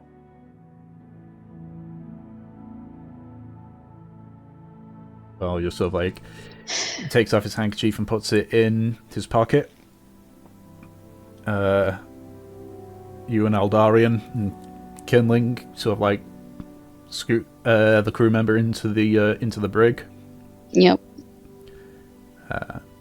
Aldarian takes the water off you, pours some of it onto a jug for the person to sink, and just sort of washes his hands thoroughly. Passes the water to you as well. Yeah, Mev will wash her hands and actually make sure to wash her face since she touched it. Mm-hmm.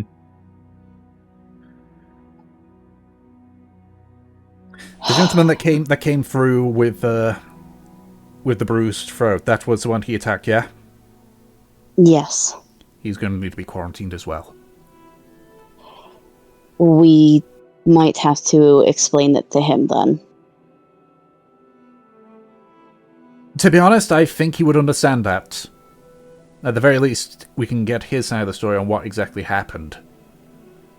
Yeah, she nods. Alright.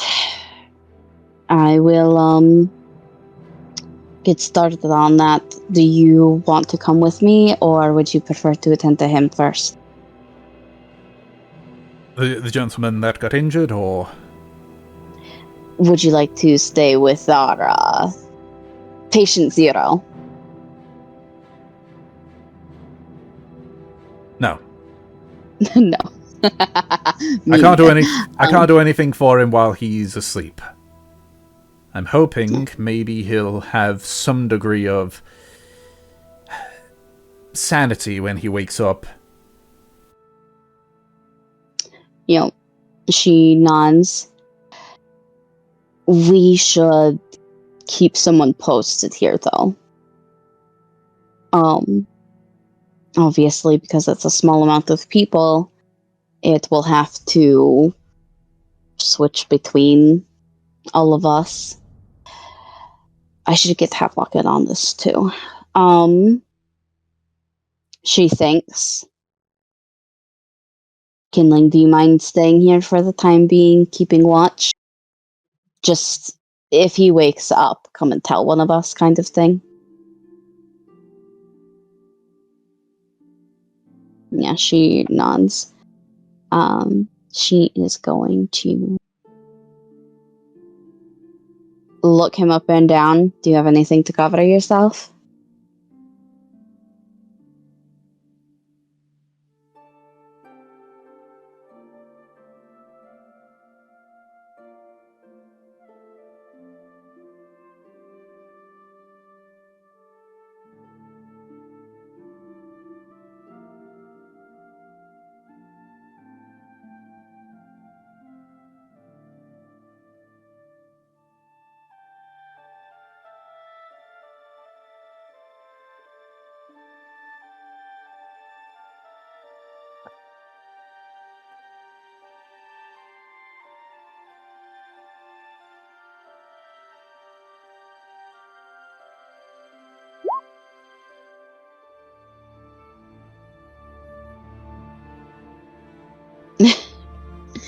Here.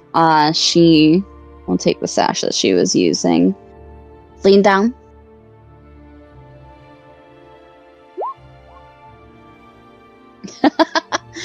And she will wrap it around you so that it's like covering the lower half of your face. Should suffice. And not really too much of a spread of germs. I mean, we were in the same area. Yeah. That should be fine for now. Stay safe, don't get too close. Whatever he tells you, don't believe a word of it. Talk of a madman right now.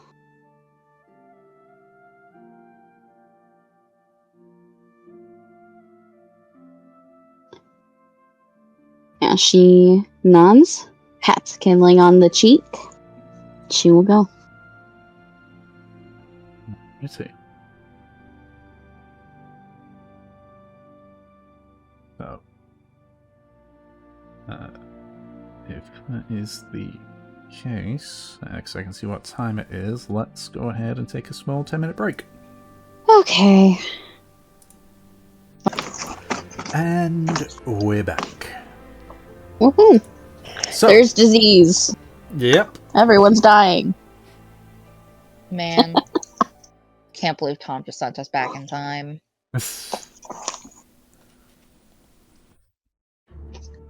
Alright,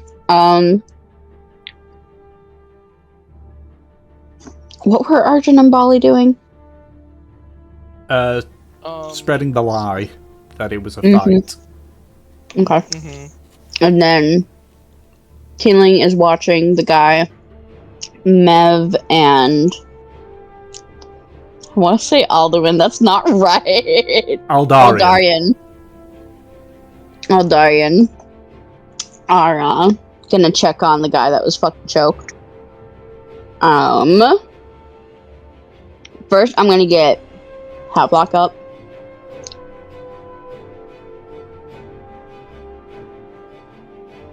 Yeah, Mev. Emergency. I need you with me. Oh fuck, who died? No one yet, but someone's sick.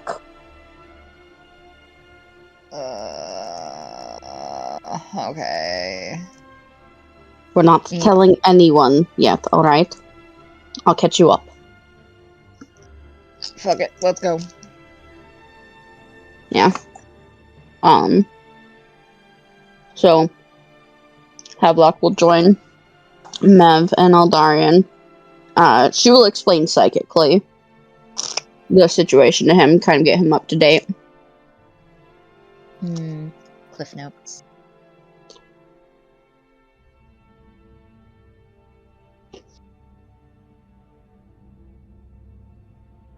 Alright, so what are we doing about this? Right now, we're trying to keep anyone that might have gotten infected in quarantine. Keep it on the down low. And she, like, kind of gestures with her hands. And basically make sure that everything's fucking clean. Maybe try to find the source of this. I would like to mentally check in with Dawes, please. Alright. He says like, hello. Would you like to let me know why there is a sickness? Have you been taking care of the rats? What's the word? I'll fucking know. But the rats do what they want. I just make sure they don't eat the food.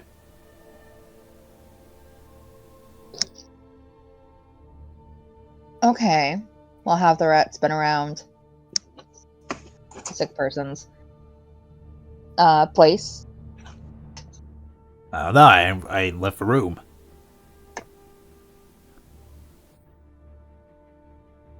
Okay. Good work, Dawes. Keep Like- doing your job. Like, did you want me to? Or you were telling me to keep him off the food, and so I thought that's it.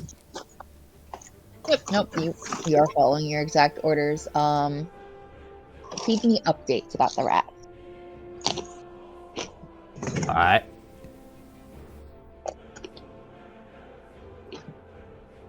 He just hears Havelock vaguely whispering in his own head. Dawes is such a good boy. Dawes is such a good helper. Do I hear this? Yes. What happened? No fucking clue if it's from the rats. He's been keeping the rats away from the food. Are any of the rats sick? Have any of them died? Have they bit someone? Dawes. Yeah. General update on rat health. Death. Have they I bitten anything? I mean, a few of them got killed by Arvo, you know, turning into a cat and all that. I've been bit a bit. Arvo's been bit a bit. Are you okay? Yeah. Okay. Have they bit anyone else? Now that I know of. I relay this information back to Mev. Like the worst game of telephone. Yes. And the illness, none of them have been sick. No sickness with the rats?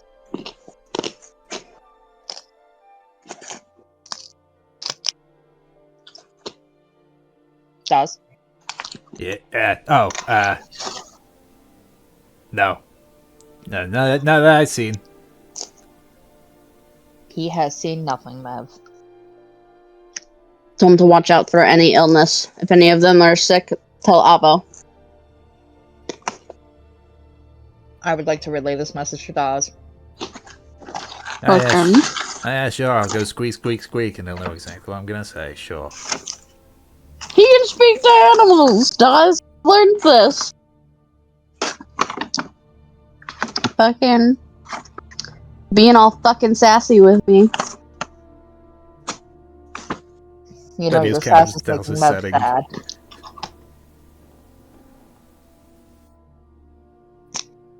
Freaking.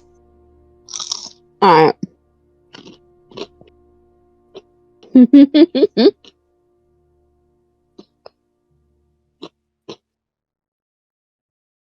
Let's go talk to the strangle victim.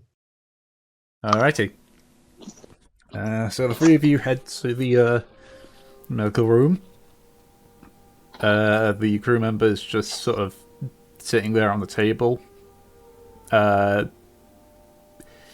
His throat is definitely bruised. Mm-hmm. but he seems to be mostly fine, if a bit shaken. I imagine Aldarian will start tending to him. Yeah, but he just sort of like smells what's like, right, how are you doing? Good. You know, just as good as you can be, having, strangle and all that. Yes, well, you're able to breathe from the sounds of things. Yeah. Yeah, what tipped you off on that one, Doc? There's some pretty nasty bruising, but you'll live. Is there anything else that's causing you issue? I mean, not that I know of. No, not nothing a little warm or a little bit scatterbrained or anything. No. Right. Well, that's good. Good. Very good. Be more subtle. She looks to the crew member. Can you recount to us essentially what the fuck happened? What led up to this? Yeah. So during the when we got attacked, yeah. Me and him were down in the depths of the ship, bringing up cannonballs. We'd sort of like I told him to go ahead of me, and one of the hits, like, nearly clean hit him. He got quite a bit of shrapnel, like, thrown on him and such. And at the time, like, I was trying to push him, like, ahead because we were being attacked and we needed to get the fuck moving. And he seemed fine after that. He was quiet, shaken up, obviously. Of course. And some of us been sort of a bit down after the fight. Just fucking scary. But he seemed to have perked up a little bit afterwards. And then, like, the other day, he started, like, muttering to himself. And, like, I had to talk to him, and he was talking about how he, about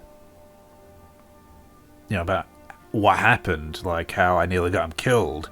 And I apologized to him. I told him, look, I didn't know that shot was going to hit there. I was just more, involved on keeping us all alive. Getting the cannon shots up there so that we can, fire and stop, get away and everything. He seemed to accept that, but then this morning he was muttering about it again. So I decided I'd talk with him again, being like, look, I know I've said it 100 times before, but I'm sorry. All right, I didn't know that was going to happen. I was just trying to get you further ahead. And then he started screaming at me, saying, that he knew it. It was my plan all along, and all that. And you kind of know what happened with the rest of it. Yeah, she nods. Alright. Aldarian, did you take care of him before? If he was hit with shrapnel, I imagine he was one of your patients. Yes, it wasn't any serious injuries. It wasn't one that actually had to come in here. It's one that I just quickly did a once over. A few scratches. I quickly got the splinters out of him, cleaned the wounds, and simply told him to rest. There's a chance that this is an infection. I would look over him again, whatever wounds that you attended to. Of course, I'll definitely a first option on that one. Yeah, she nods. Is he is he sick or something? He's got the fever, yes. We have him in quarantine because we don't know what the source is yet. Could be infection, could be something he consumed. Frankly, from what you've described, it could be that it's simply shock. But since you were the closest to him, I would like to keep you in quarantine as well for the time being. Right. Yeah. Sure. Yeah, she nods. I'm not going to hold you anywhere. I expect that you can just be kept in your room for the time being. I've already quarantined the room off, so it's probably the best bet.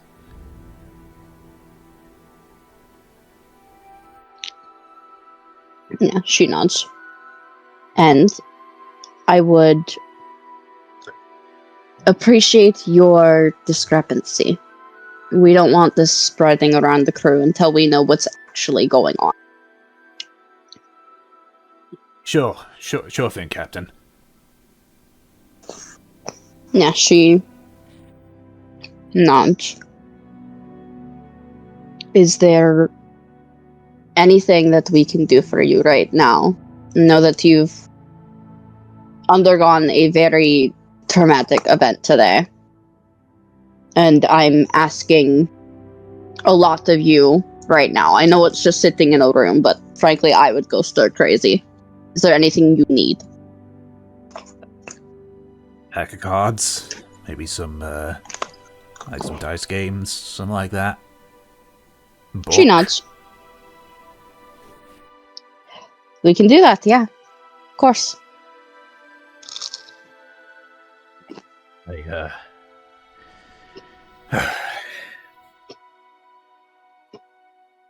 Look, we know there's a chance of it, which means that we'll be ready for it if it happens. But you don't seem to be showing any symptoms, and you've been with him for the past couple of days since the attack, yes? Yeah. Right. Good first step.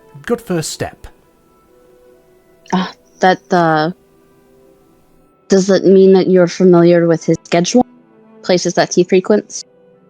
Yeah, he's mostly down in the bottom of the deck, moving stuff around. He was helping out with the repairs. Yeah, she nods.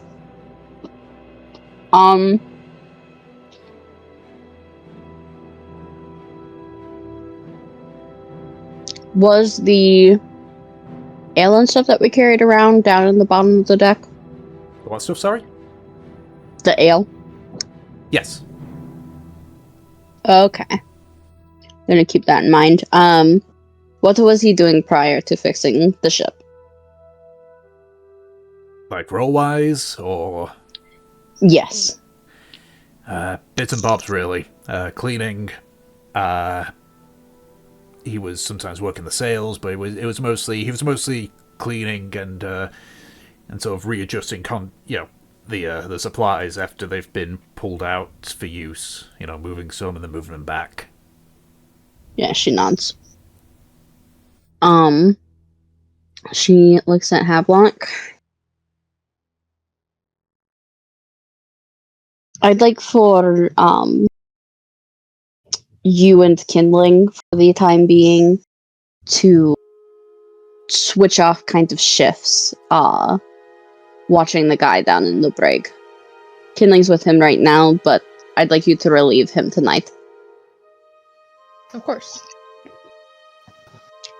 Any other requests?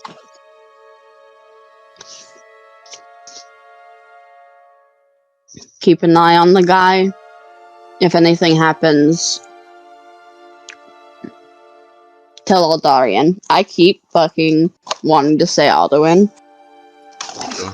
Unfortunately, our paladin man ain't here. I think he's a paladin. Is he a paladin? He is, yeah. I said that with such confidence and then was like, wait. Yes, he's a paladin. I don't play World of Warcraft. Alright. Relieve. If I said relive, that's wrong. Yeah. If his situation deteriorates, definitely wake me up. Oh my god, hiccups.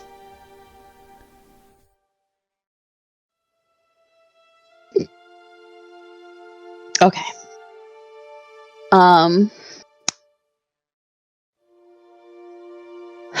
What are Bali and Arjun up to? Like, how are they going about with the crew?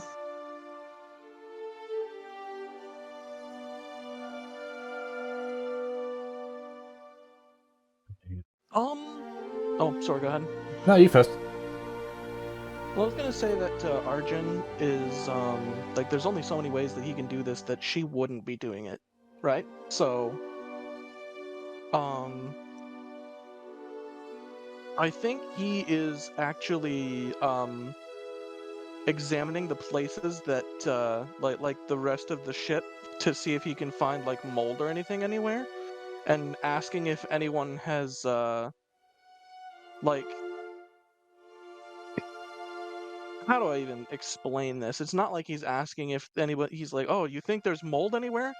Or it's more along the lines of, like, do you think anyone's been slacking? And what are they in charge of? Not sure. Make an investigation check. My investigation is not good.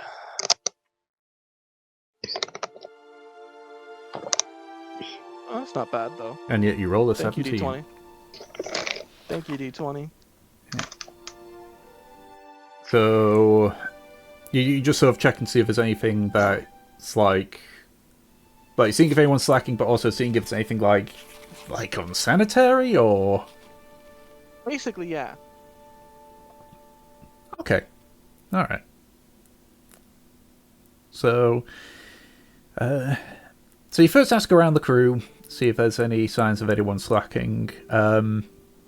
A handful of accusations are given, but it feels more like it's people just disgruntled with someone else. Of course. You know, less of a genuine, like, guy. oh yeah, they're slacking. It's like, no, man, like, I'm working 5 times harder than this guy, but, you know, no one's giving him a balking. That kind of deal. The only ones that sort of, like, are understandable are also countered by the fact of, well, they're also injured at the moment. Yeah. So then you go searching for anything unsanitary.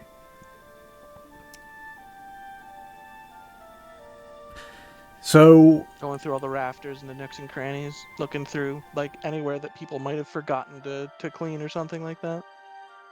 Okay, so it's just, like, structure and such, you're not looking at, like, possessions or anything?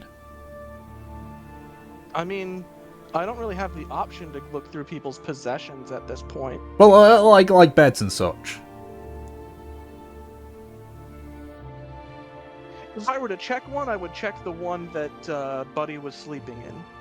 Okay. So okay, if that's the case then. So it's a little bit of mold here and there, but it's kind of expected. Yeah. As you sort of like examine the room where the incident took place, you sort of like examine the bed. It's clear that he's been having like he's been sweating profusely before it happened. But as you sort of like examine the bed and like the underside, you feel something sort of like land on your hand, something tiny. What the fuck? And you sort of like look at it. It's a lice. Oh, great. No! Okay, this is bad. I am going to get Arvo. I'm sure he has something to do about this. Okay. Good. You sort of like knock on the door, and now it's like, oh, hey, what's up? I've got a bit of a pest problem. Do you think you could help me? I can certainly try.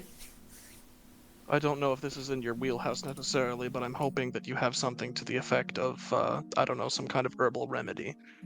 One of the crewmates was particularly, well, it seems like they were uncleanly. And as a result, well, let me just show you. He, like, takes him to that room, and he's going to be like, well, we have lice. Oh, great. So like leans down, it's like, hey there, fellas. What you doing here? You know, it's we don't quite appreciate you being here.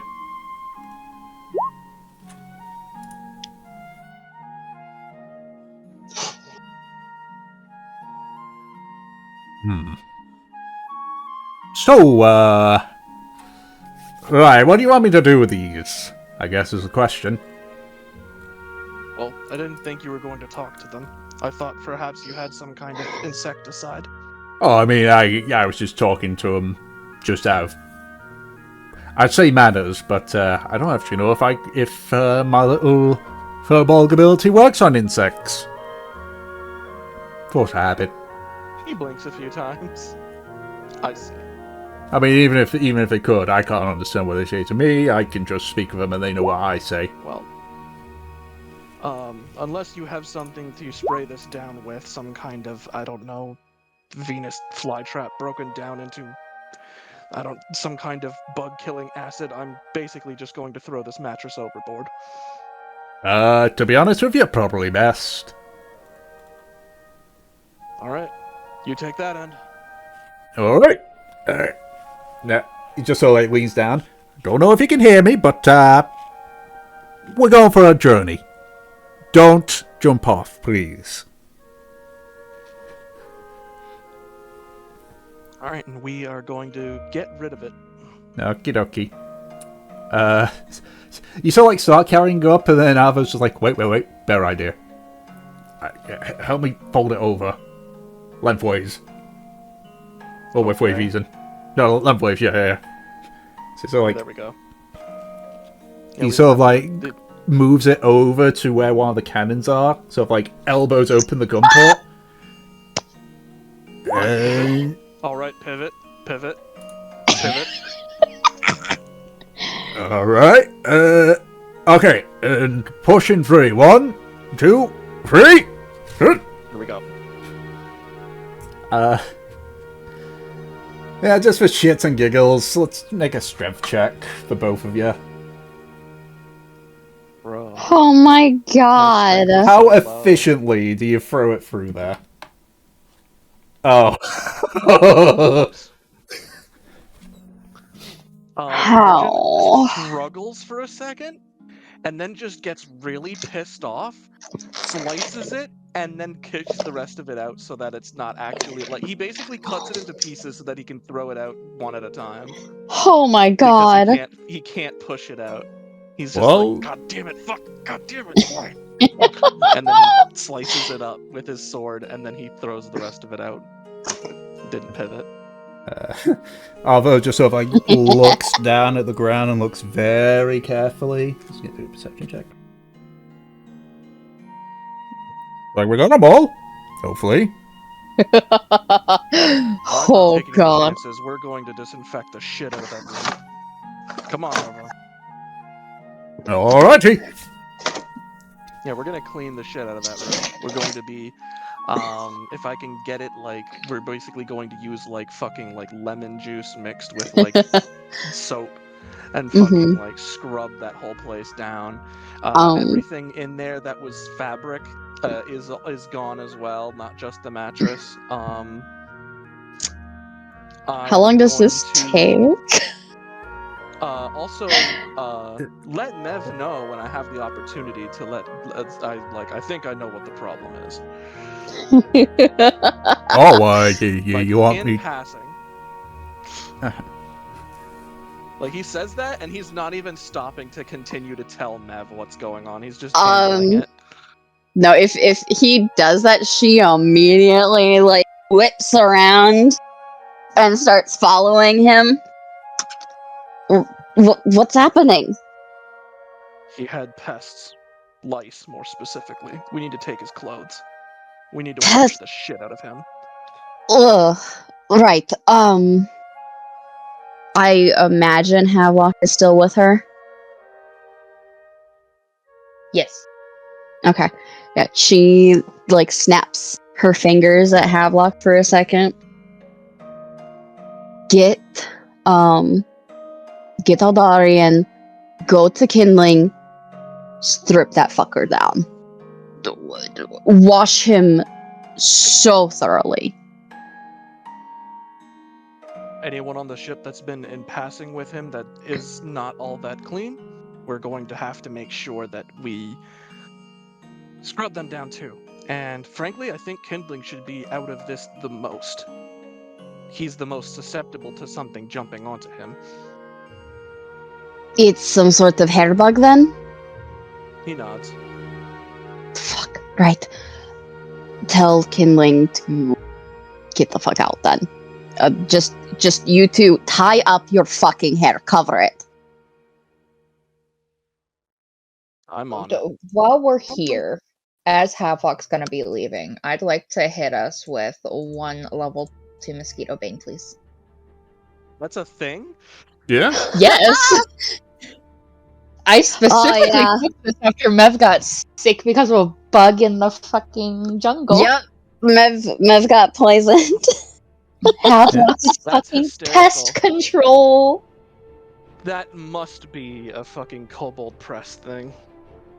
Yeah, it's new. Do you like it? I can That's kill up to 40 hysterical. hit I points can't worth of fucking believe. insects. That's a lot. That's a lot of insects. Within a fucking 50-foot of me, yeah. Yeah, which I'm pretty sure covers Goodbye, basically Les. the width of the ship. So, I just want to ask, Yeah. like, do any bugs come screaming off of Arjun? Because he like was in close contact with the fabric in the mattress and everything. Make a perception check. Oh god, Arjun's got to be so stressed out about this. I mean, everyone is, but considering how neat he does things. Okay, 11. but is he going to actually start falling for Havelock? Because Havelock, at least twice, everything can kill everything within a 50-foot radius? Okay. All right, So, it's 11. given the size of lice and how far Arjun is, you don't see. You do see a few sort of like drop dead from Arvo though. Well, okay. I hate that Havelock. Save your other spell thingy for the person. I imagine that they will just be falling fucking off of him. You got it, that's fine. If you give me a nap, I can do it like 2 more times, I think, and then I can just keep going around the ship. You can have a nap after you clean that guy. Yes, We're going Captain. to have to bathe him anyways. We don't know Yes. whether or not it's going to kill eggs. Oh, ugh. Mev, like, just is.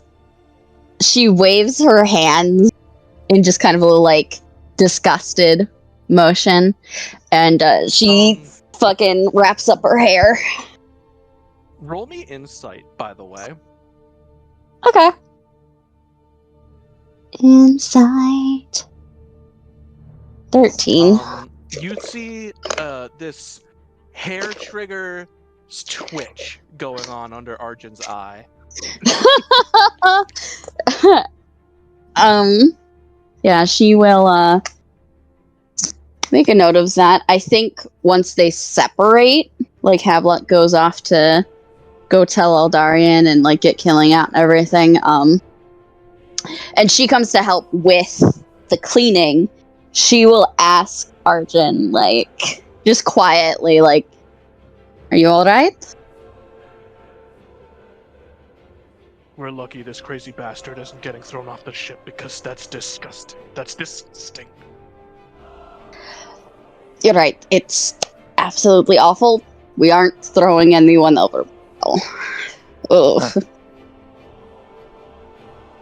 You see, there's like a vehemence against this right now. There's just...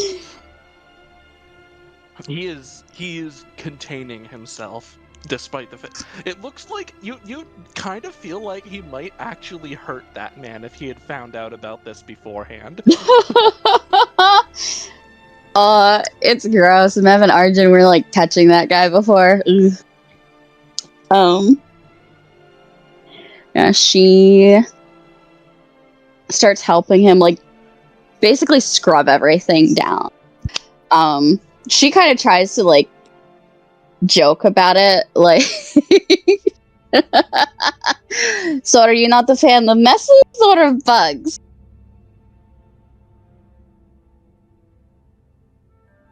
I'm not a fan of this.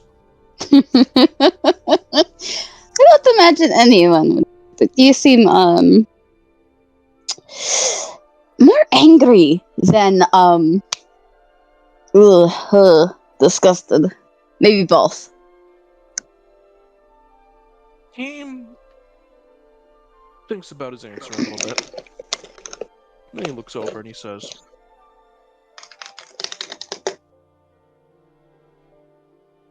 there's living in squalor, and then there's living in disorderly conduct. He points to the ground and says, there is no excuse for this.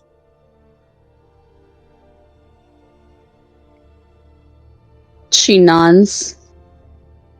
I can't help but agree with you. I don't know why anyone would choose to just be like this. Especially considering that I feel like we've given appropriate accommodation. I agree, wholeheartedly. Do you think perhaps it was on him prior to being on the ship? If it was, he could have dealt with it by now. Yeah, she looks around. I just wish we could essentially know when all of this started happening, because that would really help know if it's specifically him. We'll probably need to check the entire crew, frankly.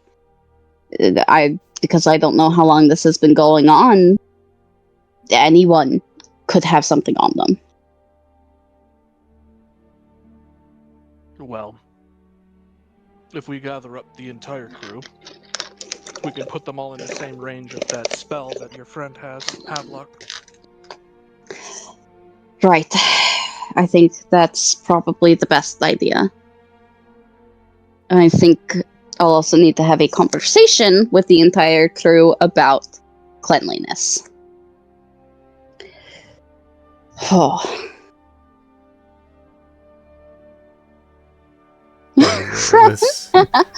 There's a knock at the door, and the crew members sort of like this, like, Oh, am I, Should I not be here? You can't tell me to. I don't think you should be quarantined in here. Are there any empty rooms? I do not want to put you in here. Aldarian said I can stay in the restrooms. In the medical rooms if need be. I would do that for now. You should clean yourself as best you can. I mean, scrub. And especially get your hair.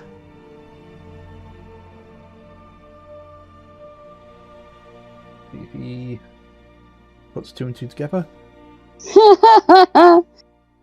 Oh, is it? Oh God. Yes. Please go. Just clean yourself. Right away, Captain. Thank you.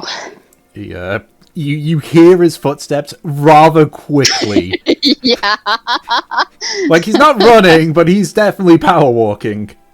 Mm-hmm. She thinks about it. Avel, Yeah? I would like for you to see if you can learn the spell that Havelock knows. I think it's the Bugbane or something.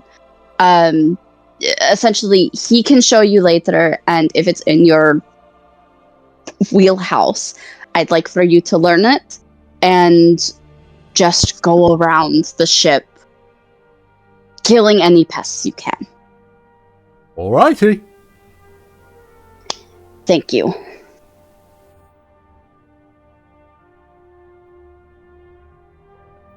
On the side of Havelock and Kindling, Aldarian is there in the brig as well with Lice Man, with Lice Boy. Lice Man. That's just who he is now. Lice Man. Yep. Or Lice Boy, whichever you prefer. We call him Lice for short.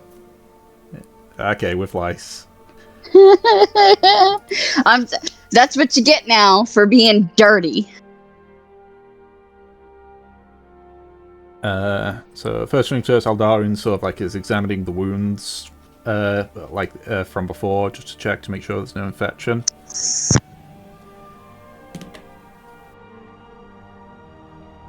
Nimbus dies.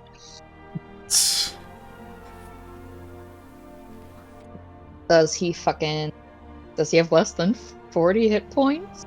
What level is he? I think he's like 5th level, so he could. Oh no. But thankfully, he is a Fae. So, oh no, he's 6th level. That still might not be enough. I forget what I think it's a D6? Yeah, so even with Max, you would be under that amount, but either way. Oh, I just checked.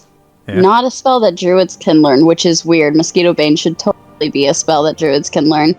It isn't, I But just looked. clerics can learn it. I'm looking at the thing and it says Oh, that's the big Bard, God Cleric, Heroes Paladin, version. Sorceress, Wizard.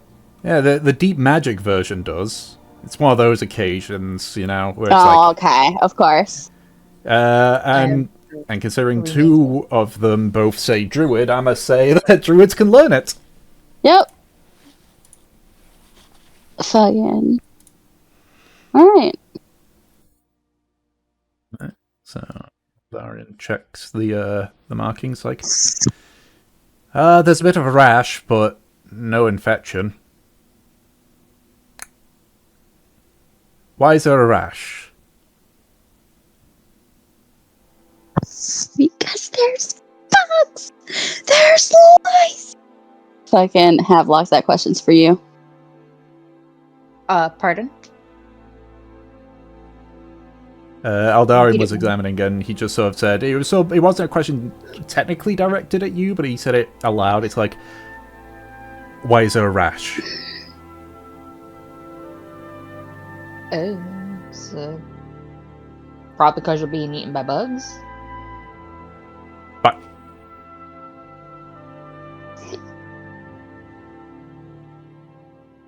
I love how Havelock divulges information in, like, the vaguest of terms. Being He eaten just by sticks his hand bugs. out. Hi, I'm Havelock.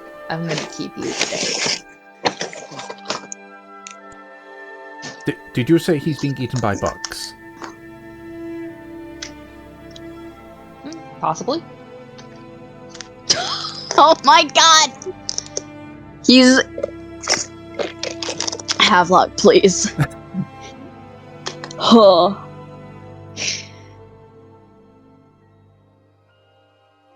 Listen, we're gonna do some magic. We're gonna do some cleaning. We're gonna take a very nice, long, extremely hot bath. Okay?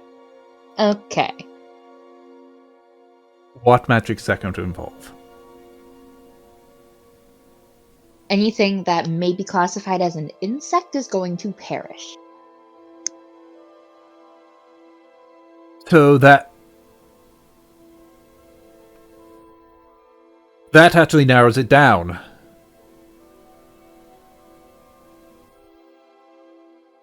Again, like I said, possibly being eaten alive by bugs. I need to go back to my books. If you're going to do the spell, do it now before I leave. And Havelock's gonna do his little spell. Kill these fucks? Snap. You do notice several bugs seem to fall from lice.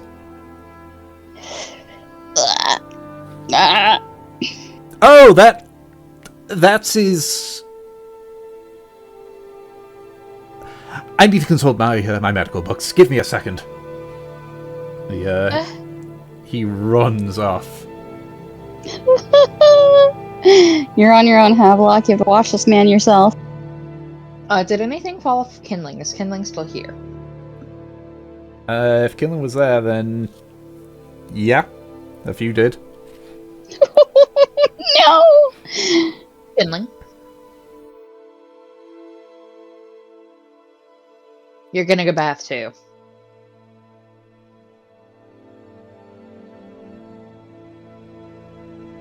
Don't stare at me like that.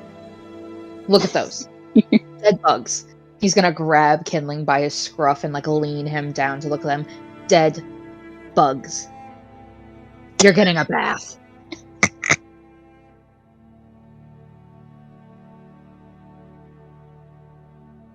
My head feels itchy after this whole fucking thing. For the record, Oh I didn't my plan for it to go this far in this God. detail, but things escalated. Holy shit. Just kind of looks at you a little confused. Why the fuck would you go in the sea? Would you rather go into the sea? No, you don't get to go in the sea. Mev would be mad.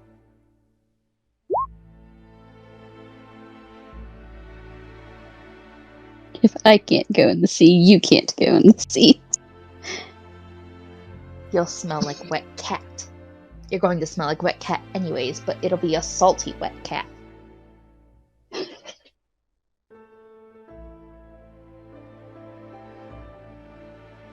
I know, who would have thought? Alright, bath time.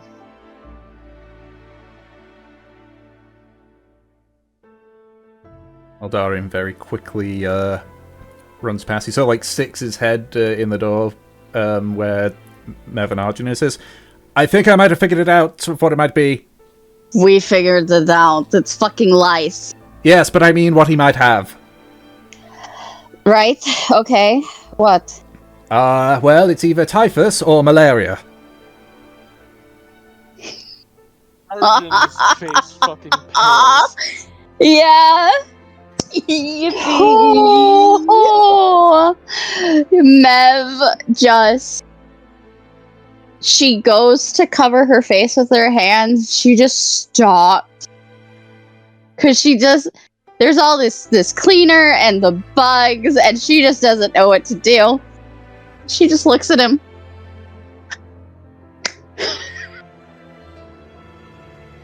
Both those things are bad. Yes, but so bad. Yes, but one of them isn't contagious. Okay. How do we figure out the difference? Well, if the symptoms worsen and his skin turns yellow, then it's malaria, and then we have to make sure there's no mosquitoes around that might have bit him. If not, it's typhus, and then we're fine. I don't think there's any way to help malaria at this time. You know, I really hope we don't have anyone on the ship that's yellow colorblind. Oh my god. Just Tom, Yes. there is no cure for malaria I know. at this time period. I'm just making fucking sure. Okay. There's no... Um, there's magical I mean, ones. yeah, there's holy Yes. magic, but yeah. There's magical ones, just not. Okay. I'm really not sure if Mev knows that Havelock can do anything with like divine magic. No, Mev's only seen Havelock heal health, like Yeah. Hylian style. Cause like even when she was really sick, like Havelock didn't do that. Fuck, I'm not even sure Havelock knows. So yeah. Mev is just like, okay. We found lice. Lice can't carry malaria, right? It's only mosquitoes? Actually, would I know that? Make a medicine check. My medicine isn't very good. Okay, my medicine is good. You know that they're not. It's not known, but it's. You've never seen a head lice spread malaria. Yeah. Usually mosquitoes, simply because of how localized lice can be compared to mosquitoes. So it's very likely to Malaria be is typhus. Yeah. Yeah. very low. And with that check, would you say that I know what to do about typhus? Gotta write it out. That's the thing, is that like because of the time period we're in, typhus also is not curable, but it's less likely to result in death. Yeah. Is it treatable though? Is what I mean. Like, is there anything that like will improve his chances? I mean, it has a low fatality rate. Oh. Anyway. We just don't have anything right now. We don't have any medicine or anything. Yeah. Like, it's like it's a fever, headache, chill. It's a bit like a flu, but you know, hits a bit harder kind of deal. Mm-hmm. That makes you crazy. That one, not really. But that could be something else for all that's known. No, Yeah. So being sick and being paranoid. Yeah, Mev just I'd say with that medicine check, might be stress. Mev just shakes her head. Keep an eye on him. Either or. There's a real chance that this guy could die. Which is why, if he's not as delirious, I would be willing to move him to one of the medical rooms.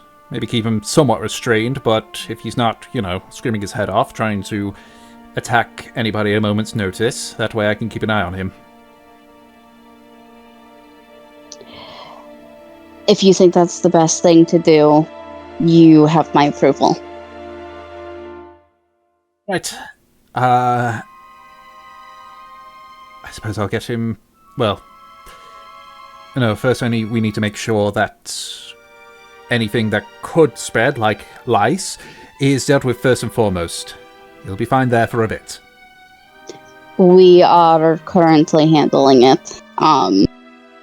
Havelock should be washing him up now, and Havelock's able to basically kill any fucking bug in an area. I'm aware. He used it while I was there. Oh, good. That means you're clean. Good. Very good. We'll make sure that the place has been sanitized and everything, and all the insects are dead. And then we will move him to the restroom. If he is showing signs that he is doing better, then great. I'm sure that once I assume Captain Barley's going to be made aware of this. Of course. I don't know him very well, but I imagine there will be words. I'm already trying to figure out what I want to say. It's going to be something. I don't think either of us are pleased with this. You can add me to that list. She nods, looks to Arjun. I'm sure that the rest of the crew won't be either, but at this point, once we figure out specifically what he has, and I do agree, typhus is probably the thing, we're going to have to tell everyone and essentially make sure that everyone is fucking clean.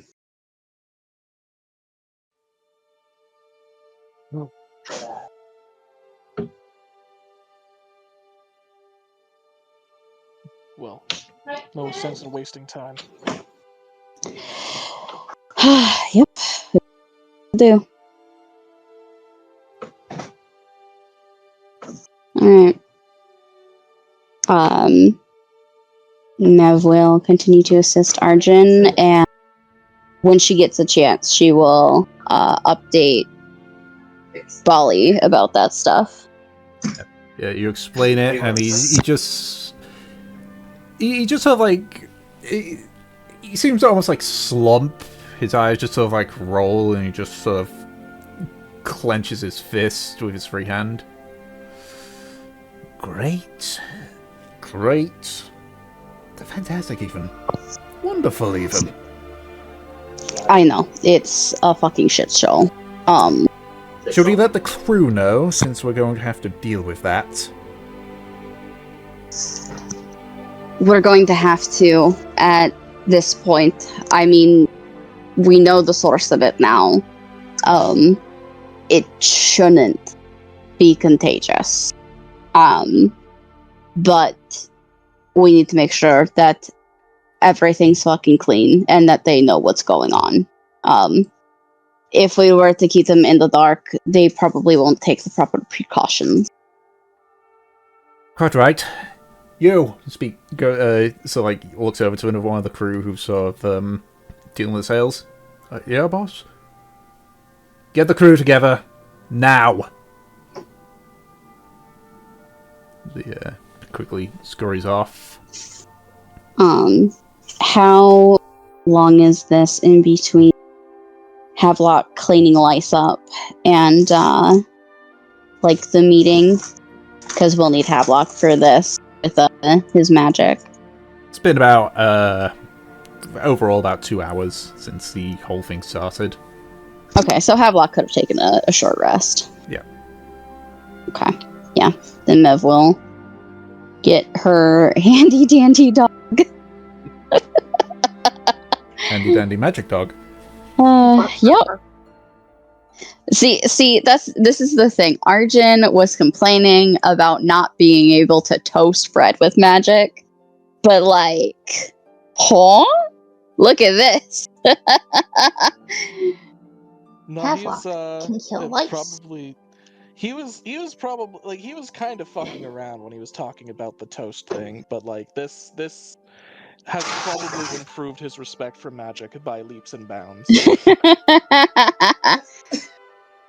Alright, so everyone's gathering together.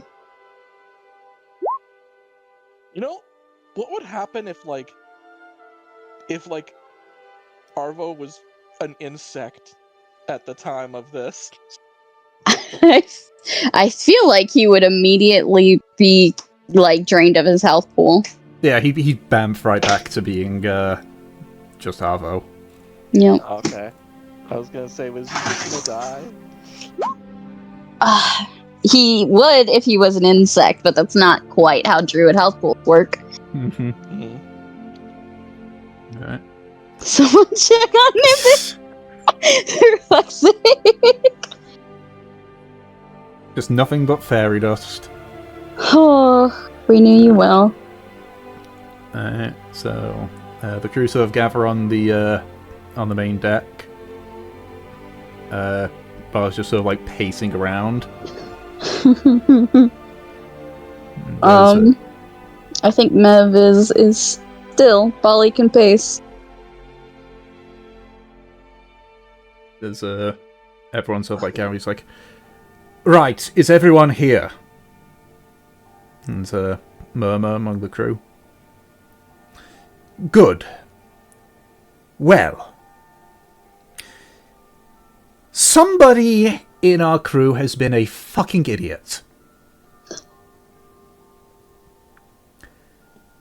You're all sailors. You all know what is required, and you all know how important it is to keep things sanitary, because if an illness breaks out, we are quite literally fucked beyond belief.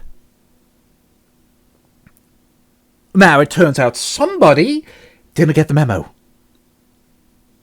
And now we have a crew member that is ill, and is currently in recovery. There's a murmur among the crew. One of them speaks up. Oh, wait, are we alright? That is what we're going to make sure of. Now, our first mate Havelock here is capable of a spell to deal with the problem. Lice is a problem, gentlemen and ladies. So, here is what's going to happen. Our first mate is going to cast a spell to deal with any lice on you. You're then all going to go to your quarters and clean that out thoroughly. And the decks. And every other room. Okay.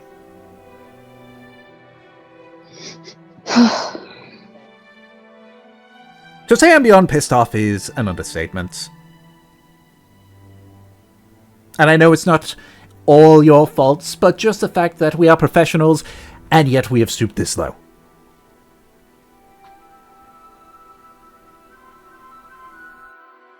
So, like, looks over to you, Mev. Anything that you wish to add, Captain? She looks around at everyone. How seriously is everyone taking this? Are there people who are like, just kind of like, well, whatever? From what you can see, they are all taking this seriously. Okay, that's good. You can see like a few of them already like looking at their clothes, like trying to see if there might be any lice and such. Yep. She looks through all of them. It looks like she doesn't have to stress the importance of this, but she will say, one of the most important parts while we are dealing with cleanup is everyone staying calm. This is no reason to freak out or panic. This will be dealt with swiftly. So if you all could just cooperate and be orderly, that would be preferred. All right? Aye, Captain. Aye, Captain. If anyone has any concerns about this event, please come to me or Bali.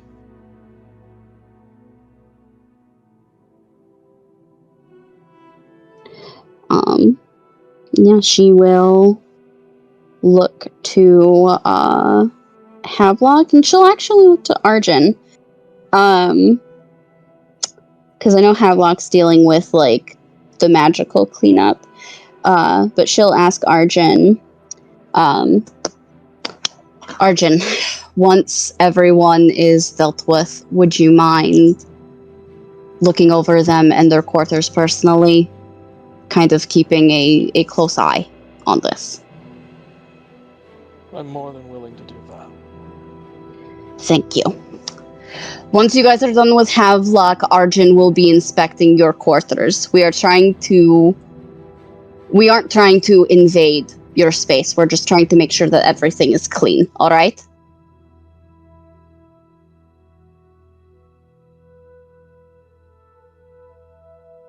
It's a sort of nod. Barley speaks up. And I want to make it clear as well, and this is to make sure that you do it right, that failing to reach Arjun's standards, if he comes back to me with that, you'll be put on the less desirable duties. I don't think I need to go into detail of what those are, so think of it as a competition to avoid it.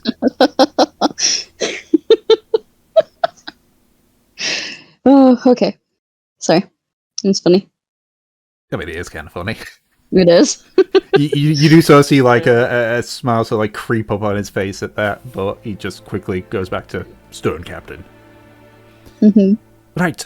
There is like the fact that everyone is being like capable of everything, like they're taking this seriously is one thing, but Arjun speaks up and says, over the past several weeks we've had fish and shark guts all over everything on this ship at one point or another, and that caused no issues whatsoever.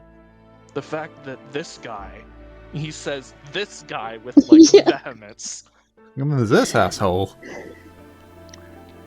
has reached such low standards is something that is unacceptable. If I find that any of you are not up to my standards, it's not just Bali's punishment that you should be worried about.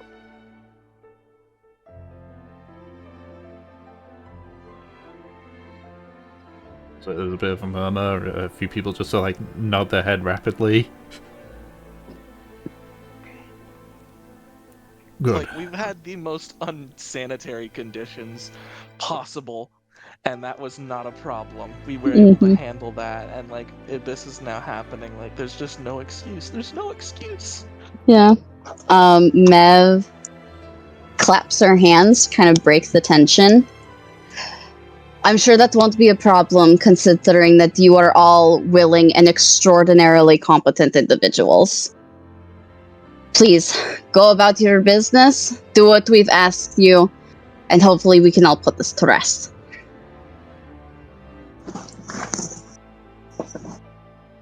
Only sort of like Arjun- nods. You first, Brad. Oh, sorry. No, you first. Arjun looks over at Mev, as everyone starts kind of milling about and like going elsewhere and stuff, and he says, if you want to go somewhere at any point during this process that you know is safe, visit my quarters. You know me. At least that much by now. She smiles at him. I think maybe I'll take a break once you're done. I think we both could use a distressor. He smiles.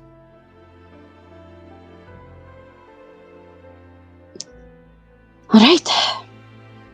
Well, we've all got shit to do. Come on. Havelock, I assume you're casting this the spell around the entire crew. You got it. Yeah. Before you do, Barley just it's like wait, and steps in himself. Yep. Yep. Everyone's like sardines together for a minute. Yeah. So you do that. You cast a spell. He casts the spell, and you hear. Cast a spell. Accidentally casts Thunderwave. Oh my god. Domino! Like- You hear like a billion tiny voices just like I imagine it though. Like all those insects, it's gotta be loud. Listen, if he was to cast Thunderwave, he'd do it with his Destructive Wrath, which makes it max damage. Oh my god. Fucking. And thus Havelock kills the entire crew. There is Okay. notably a few bugs that do fall from the various people. And as I sort of like look at that, you just see Barley just looking down, slowly looking up at the crew. Not a good start, people. That's your one chance.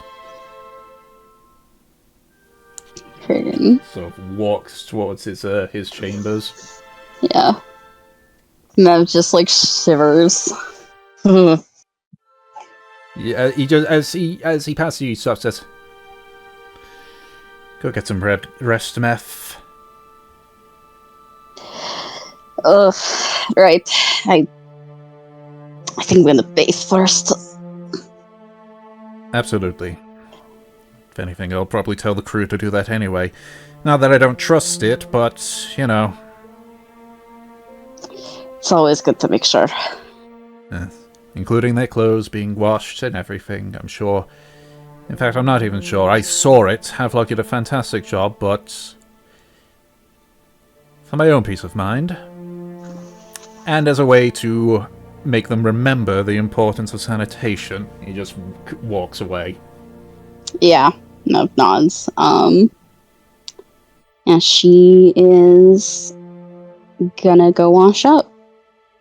Fucking. My head is so itchy. Jesus Christ. As I I would- say, Like, take a shower now, please. I mean, we are near the end of our session time. I mean, I think this is a good place to call it. Yeah. Okay. We won't do the second half of the day's rolls of the 2 days rolls then. Given still in a bathtub. Yeah. I say that if that's the case, we'll call it good for that. Just for the record, I did not plan it to go this far in. Oh my god. It's a big deal when there's disease on a ship. Yeah, I literally just have on here, like, I got the list of my events, and it just says crew roleplay event. Yep. That's it! right. It could have been something nice and fun. Instead, we got lice. Yeah, it's the first thing that came to my head for some reason. I mean, picked a good one. I mean, yeah. But wow. Wow, that escalated.